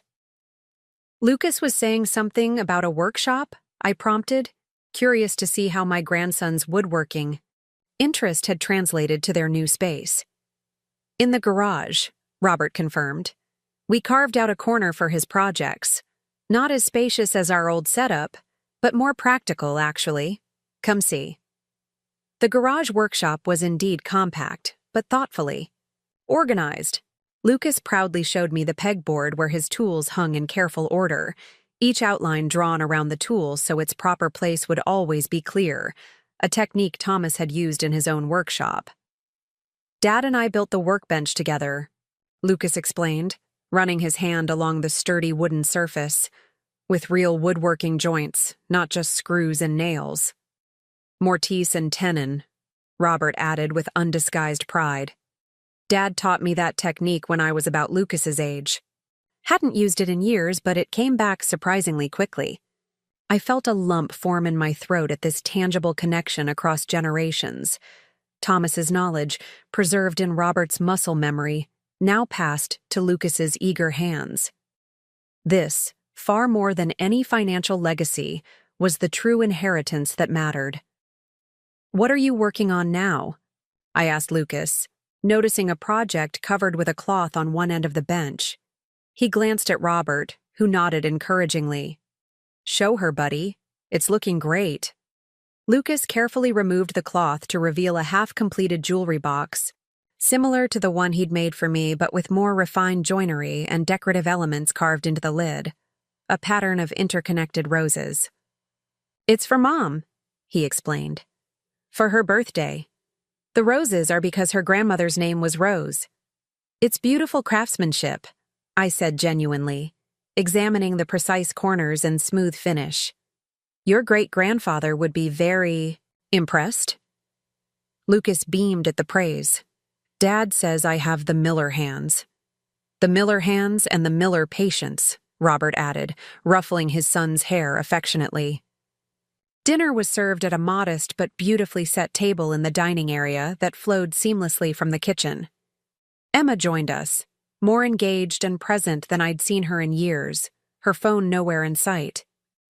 "Mom's been teaching me Grandma's recipes," she explained as she helped serve the food. "It's kind of cool, learning these traditional techniques, like a connection to our history." "Emma has a natural talent for flavor combinations," Jennifer said, her expression softening with maternal pride. "She's already improving on some of the original recipes." Throughout the meal, I was struck by the easy conversation, the genuine laughter, the absence of tension that had characterized so many family gatherings in their previous home.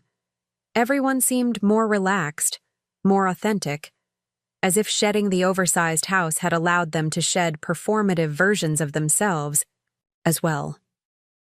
After dinner, as we lingered over coffee and a simple but delicious apple crisp Emma had prepared, Robert cleared his throat. "Mom, there's something we wanted to discuss with you," he began, exchanging a glance with Jennifer. "It's about our financial situation." I tensed slightly, unsure where this was heading. Despite the positive changes in our relationship, I still had no intention of disclosing the full extent of my monitoring of their mortgage. "We've been meeting with a financial advisor," Jennifer continued, "getting our affairs in order after years of, well, chaos. One thing that became clear is how much we've been squandering on interest payments and late fees. The mortgage assistance program at First Regional has been a lifesaver," Robert added. "It's given us breathing room to restructure our debt without penalty." I carefully kept my expression neutral, though internally I felt a surge of satisfaction that my banking initiative was directly helping my own family, exactly as I'd hoped, but couldn't guarantee when I'd proposed it. "I'm glad to hear the program is working as intended," I said diplomatically. "What we didn't realize," Jennifer said, "is that the program was your idea." I blinked in surprise. "How did you learn that?" "Catherine Wong," Robert explained. "We met with her about refinancing options now that we've downsized. She mentioned that the assistance program was the brainchild of a board member named Dorothy Miller. Said you were becoming quite the advocate for community-focused banking." "Catherine probably shouldn't have shared that information," I murmured, making a mental note to discuss professional discretion with my enthusiastic ally. "We're glad she did," Jennifer said earnestly. "All this time, we thought you were just quietly observing our financial struggles, maybe even judging our mistakes. To learn that you were actually creating solutions at a systemic level." She shook her head, clearly emotional. "It means more than I can say. The program isn't just for you," I clarified. "It's designed to help anyone facing temporary financial challenges. But you saw the need partly because of us," Robert pressed gently. "Didn't you?" I considered denying it, maintaining the professional distance I'd carefully cultivated between my personal concerns and my banking initiatives. But we'd come too far in our family healing to retreat into half-truths now. "Yes," I acknowledged. "Watching your struggles made me aware of a gap in our services. Many families face similar challenges. Good people who made reasonable choices, but encountered unexpected setbacks. The bank's previous all-or-nothing approach seemed unnecessarily punitive. So you changed the system instead of just bailing us out," Robert said, a note of awe in his voice. That's remarkable, Mom." "It was the right business decision too," I pointed out. "Foreclosures are expensive for everyone involved. Helping clients recover financial stability benefits the bank in the long run. Still," Jennifer said, "your approach speaks volumes. Instead of solving just our problem, you created a solution that helps everyone in similar circumstances." She reached across the table to touch my hand. "Thank you. Not just for us, but for all the other families who won't lose their homes because of your initiative." The simple sincerity of her gratitude touched me deeply. For the first time, I felt fully seen by my daughter-in-law, not as a burden or an obligation or even as a surprising source of financial leverage, but as a person of substance who contributed meaningful value to the world. The bank's annual gala is this Saturday, I found myself saying. I'd be honored if you'd all attend as my guests. The invitation surprised even me. I'd never brought family to bank functions, preferring to keep those worlds separate. But something had shifted in our relationship dynamics, creating space for new kinds of connection. Really? Robert looked startled but pleased.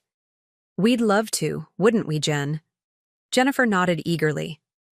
Absolutely, though I have to warn. My gala attire is considerably less impressive these days, she added with a self-deprecating laugh. Part of our financial recovery plan involved selling most of my designer collection. Catherine dragged me shopping yesterday, I told her. I've apparently been dressing too conservatively for my position. She'd probably be delighted to help. You find something suitable without breaking your budget. I'd like that, Jennifer said thoughtfully. It's been ages since I dressed up for anything other than impressing the country club set. Does this mean we have to wear ties? Lucas groaned. Afraid so, buddy, Robert confirmed, ruffling his son's hair. But just for one night. Emma will need a dress too, Jennifer mused. Though convincing a teenage girl to attend a banking gala with her family might be our biggest challenge yet. Actually, Emma said, looking up from where she'd been, quietly listening. I'd kind of like to go. Ms. Peterson was just talking about careers in finance during our women's leadership seminar. This would be a chance to see what that world is really like. The genuine interest in my granddaughter's expression filled me with unexpected joy. For years, Emma had seemed determined to define herself in opposition to adult expectations. This glimpse of her emerging intellectual curiosity and her willingness to explore it in our company felt like yet another healing in our family tapestry. The evening of the gala arrived with perfect early autumn weather, just crisp enough for elegant wraps, but not so cold as to require cumbersome overcoats. I dressed carefully in my midnight blue gown, fastening the sapphire earrings Catherine had insisted upon. The woman who looked back from my mirror seemed both familiar and strange, unmistakably me, but with a presence and authority I was only beginning to fully embrace. Robert arrived to escort me, looking handsome in a well-tailored suit that showed signs of quality despite not being the designer label he would have worn a year ago.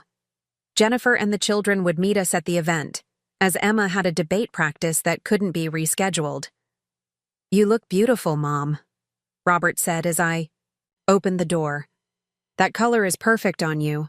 Thank you, I replied, accepting his compliment without the self-deprecation that had once been my habit. You're rather dashing yourself. As we drove to the Grand Meridian Hotel where the gala was being held, Robert seemed uncharacteristically nervous, repeatedly adjusting his tie and checking his reflection in the rearview mirror. Everything all right? I inquired. He sighed, then offered a rueful smile. Just realizing how long it's been since I attended an event where I wasn't trying to impress potential clients or social connections. I'm not entirely sure who I am without that agenda. You're Robert Miller, I said simply. My son. Lucas and Emma's father. A man rediscovering what actually matters to him. He nodded slowly. It's strange, this midlife reinvention.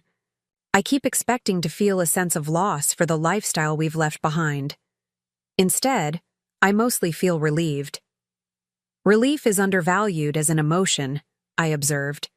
It means you've set down something heavy you've been carrying too long. Jennifer said almost exactly the same thing, he noted with a small smile.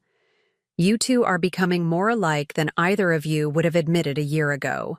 We've both had to reinvent ourselves after defining our identities through external markers for too long, I said thoughtfully. That creates a certain kinship. When we arrived at the hotel, the valets and doormen greeted me by name. a small courtesy that nonetheless reflected my changing status. The grand ballroom was already filling with the region's financial and social elite, the men in formal dark suits, the women in designer gowns that communicated both wealth and taste. Martin Greaves, the bank's president, spotted me immediately and made his way through the crowd, champagne flutes in hand. "Dorothy, you look absolutely stunning, and this must be your son Robert." "Martin, yes, this is my son." "Robert, Martin Greaves, the bank's president and an old friend of your father's." The men shook hands, exchanging pleasantries while I scanned the room for Catherine. She appeared moments later, resplendent in a structured red gown that somehow managed to be both fashion-forward and appropriate for a senior banking executive. "You wore the dress!" she exclaimed, air-kissing my cheek. "And the earrings. Perfect. You look exactly like what you are, a financial force to be reckoned with." "You're determined to remake my image entirely, aren't you?"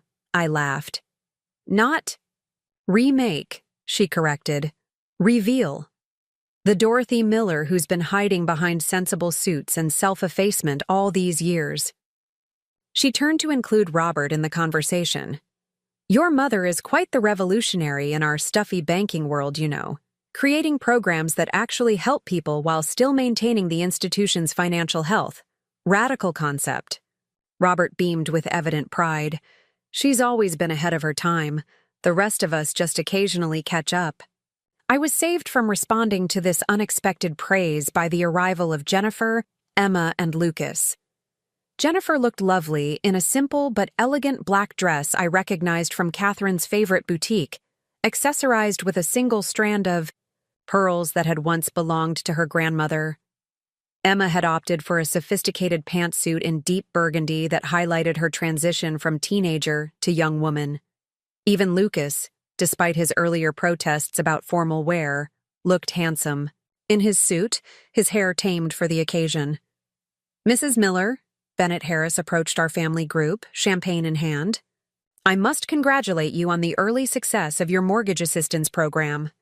The preliminary data suggests it's performing even better than projected." "That's gratifying to hear, Bennett," I replied. "I understand you were initially skeptical." He had the grace to look slightly abashed. "I've been known to resist change. In this case, I'm pleased to have been proven overly cautious." "Change is necessary for growth," I offered diplomatically. "In institutions as well as individuals." "Indeed," he agreed, his gaze shifting to my family. "Are these your guests this evening?" I performed the introductions, noting with quiet satisfaction how Bennett's demeanor shifted when he learned he was speaking to my family. There was a new respect in his manner, not just the perfunctory courtesy he might have shown Thomas's widow's relatives, but the more substantial regard afforded to the family of a valued colleague. Throughout the evening, I watched with a mixture of pride and amusement as my family navigated the banking world. Robert engaged several board members in thoughtful conversation about community development initiatives. Jennifer, free from the pressure to impress, revealed herself to be a charming and attentive listener, drawing out personal connections with the spouses of key executives. Emma shadowed Catherine, absorbing everything about the professional women in attendance, from their conversation styles to their career trajectories. Even Lucas found his place, charming Martin's wife with his earnest questions about the massive floral arrangements decorating the ballroom, which she had helped design as part of the event committee. Watching them, I felt a profound sense of completion, as if fragments of my life that had existed in separate compartments were finally being integrated into a cohesive whole. My banking world and my family world, once carefully segregated, were merging in ways that strengthened both. The highlight of the evening came during Martin's address to the assembled guests. After the usual updates on the bank's performance and community initiatives, he gestured toward where I stood with my family. "I want to particularly recognize board member Dorothy Miller, whose innovative mortgage assistance program has not only helped dozens of families maintain stable housing during temporary financial setbacks, but has also improved our loan performance metrics by reducing costly foreclosure proceedings." The room filled with applause.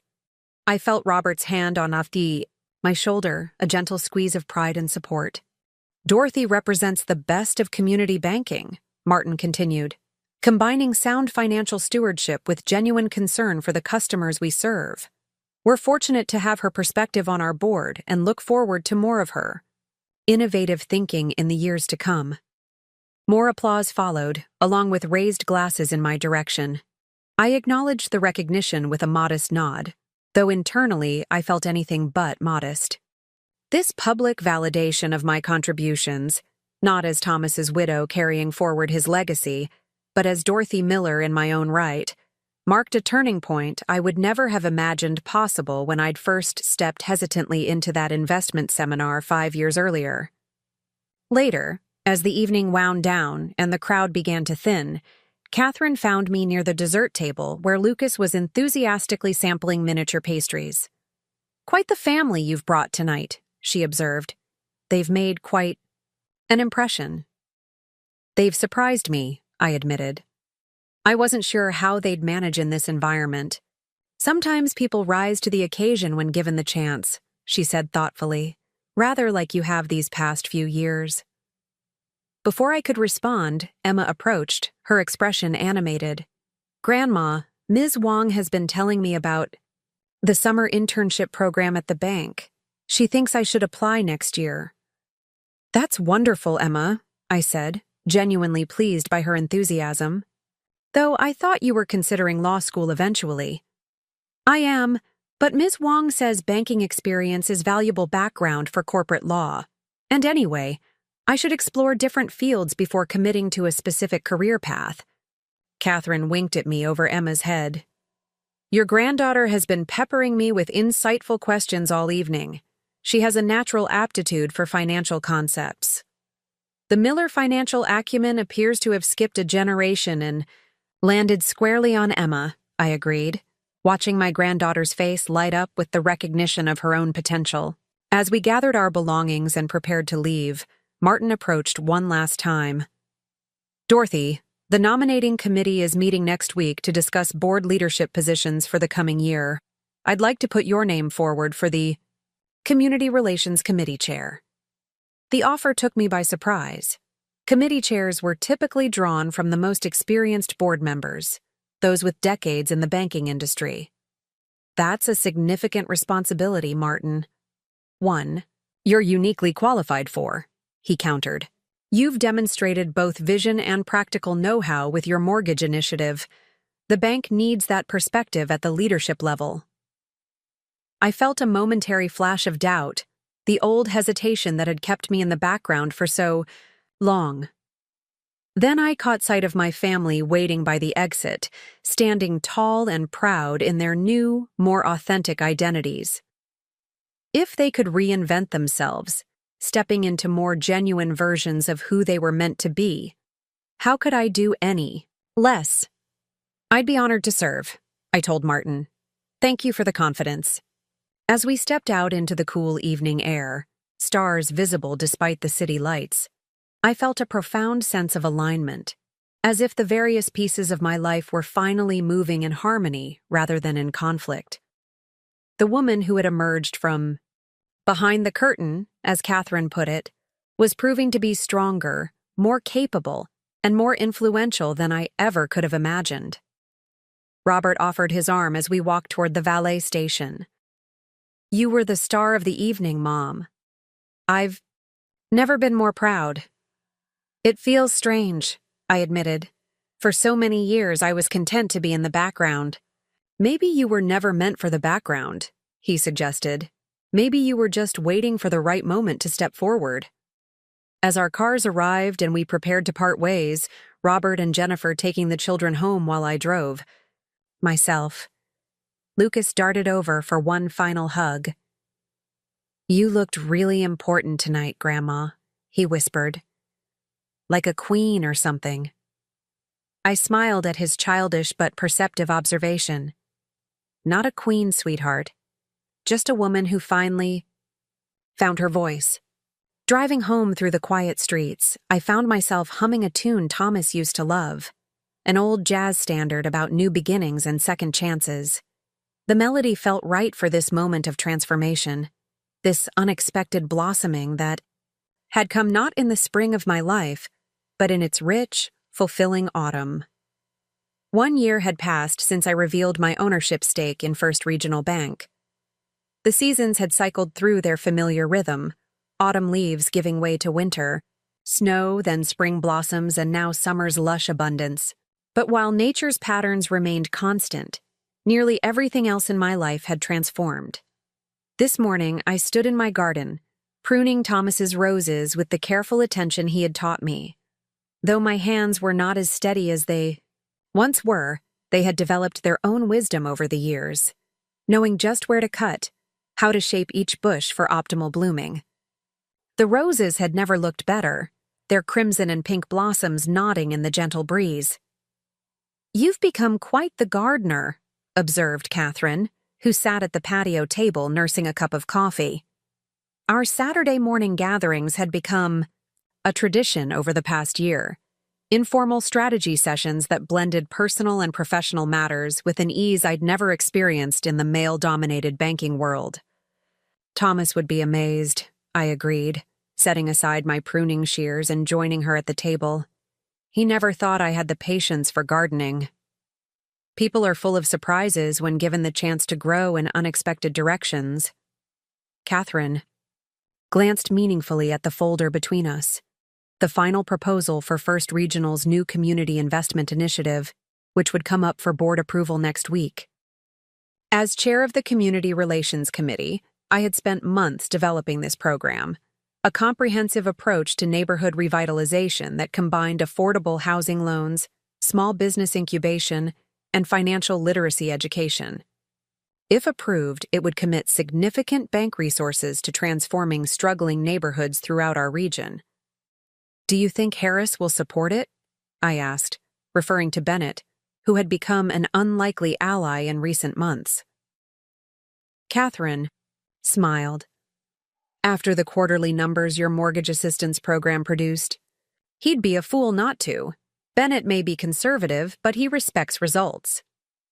The doorbell rang, interrupting our discussion. I wasn't expecting additional company, but Saturday morning visits from family had become common enough that I wasn't surprised to find Robert on my doorstep, toolbox in hand. "Morning, Mom," he greeted me with a quick kiss on the cheek. "Lucas sent me to prep for this afternoon's project. He's determined to finish Emma's graduation gift before the ceremony next weekend." "Catherine's here," I warned him quietly. "We're discussing the community investment proposal." Robert nodded, understanding the significance. "I'll work quietly in the garage. You won't even know I'm here." But Catherine, ever observant, had already spotted him through the open door. "Robert, perfect timing. I was hoping to get your perspective on the small business component of our proposal. Your experience transitioning to a smaller, more sustainable business model might be valuable input." In the year since downsizing their home and lifestyle, Robert had made other significant changes. After careful consideration, he had left his high-pressure position at the elite private school, where he'd taught for 15 years. The prestigious title and connections had never compensated for the constant stress and ethical compromises the job required. Now he taught history at the public high school and ran a small woodworking business on weekends, teaching basic carpentry skills to adults and children alike. The change had meant a substantial pay cut, but with their reduced living expenses and eliminated debt, the family was actually more financially stable than they had been during their outwardly prosperous years. "Happy to help," Robert said, setting down his toolbox. "Though I'm hardly an expert on business development." "You've built a successful side business with minimal capital investment," Catherine countered. "That's exactly the kind of entrepreneurship we're trying to support in communities that have been overlooked by traditional lenders." As they discussed specific provisions of the proposal, I excused myself to brew a fresh pot of coffee. From the kitchen window, I could see them engaged in animated conversation, Catherine taking notes as Robert described the challenges and opportunities he'd encountered in launching his modest woodworking enterprise. The scene struck me as emblematic of how thoroughly the boundaries between my personal and professional lives had dissolved over the past year. Where once I had kept these worlds rigidly separated, banking Dorothy entirely distinct from Mother, Dorothy, now they flowed together in natural harmony, each enriching the other. By the time Lucas arrived with Jennifer and Emma for the afternoon's woodworking session, Catherine had integrated Robert's suggestions into our proposal and departed for another engagement. The garage workshop filled with the comfortable sounds of family, Lucas explaining his design for Emma's graduation gift, a beautifully crafted lap desk for college, Jennifer and Robert discussing logistical details for the graduation party, Emma alternating between nervous excitement about her upcoming transition to university and impatient curiosity about her gift. "No peeking," Lucas admonished when she tried to lift the protective cloth covering his work in progress. "Grandma, tell her it'll ruin the surprise." "Your brother is right," I confirmed, laying out the specialized tools we would need for the day's work. "Patience is part of the woodworking tradition," says the woman who peeked at every Christmas present Dad ever gave her, Robert teased, referencing a family joke about my inability to wait for holiday surprises. "I've grown wiser with age," I replied with dignity, though we all knew it wasn't. Entirely true. Some character traits remained constant despite life's many transformations. The afternoon unfolded in a rhythm of shared work and easy conversation. Lucas had developed impressive skills over the past year, his hands steady and sure as they guided the wood through its transformation. Emma, despite her initial reluctance to engage with old-fashioned crafts, had discovered an unexpected aptitude for design, sketching intricate patterns for Lucas to incorporate into his projects. Jennifer, once so concerned with projecting an image of effortless perfection, now sat comfortably on a workshop stool, her hair pulled back in a simple ponytail, laughing at her own clumsiness as she attempted to sand a small piece of wood to Lucas's exacting standards. "I'm hopeless at this," she admitted cheerfully. "My talents definitely lie elsewhere." "In the kitchen," Robert affirmed. "That sourdough bread you made yesterday was better than anything from the artisanal bakery." The casual compliment and Jennifer's pleased smile reflected their renewed connection, a marriage rebuilt on authentic appreciation rather than performance and expectation. As the sun began its westward descent, casting long shadows through the workshop windows, Lucas pronounced the lap desk nearly complete. "Just needs the final finish and the brass hinges installed," he declared with justified pride. "I'll finish it tomorrow so the lacquer has time to cure before graduation." Emma, still forbidden from seeing the project in progress, groaned dramatically. "The suspense is killing me. At least tell me what wood you used." "Cherry," Lucas revealed, "with maple inlays for the design elements. Grandpa's favorite combination. Right, Grandma?" "Indeed it was," I confirmed, touched by this further connection to Thomas, whose influence continued to weave through our family's story despite his physical absence. As we cleaned up the workshop, my phone buzzed with a message from Martin Greaves. "Board vote scheduled for Tuesday on the Community Investment Initiative. Looking good for approval. Congratulations in advance, Dorothy." The message sent a small thrill of satisfaction through me. The proposal represented months of careful research, coalition building, and strategic planning, work that drew on both my financial acumen and my understanding of community needs. If approved, it would become my most significant contribution to the bank's evolution toward more socially responsible practices. "Good news?" Robert inquired, noticing my smile. "Potentially," I replied, not wanting to tempt fate by claiming victory prematurely. "I'll know for certain on Tuesday." Later, as the family prepared to leave, Emma lingered behind, waiting until the others had moved toward their car before approaching me privately. "Grandma, I wanted to tell you first," she said, her expression both nervous and excited. "I've accepted the summer internship at First Regional. Ms. Wong called yesterday to confirm the placement." "That's wonderful news, Emma," I said, genuinely. delighted by her decision. "Catherine speaks very highly of your potential." "It's because of you," Emma said earnestly. "Watching how you've built something meaningful there, how you use your position to actually help people instead of just making money. It made me realize there are ways to work in finance that align with my values." Her words touched me deeply.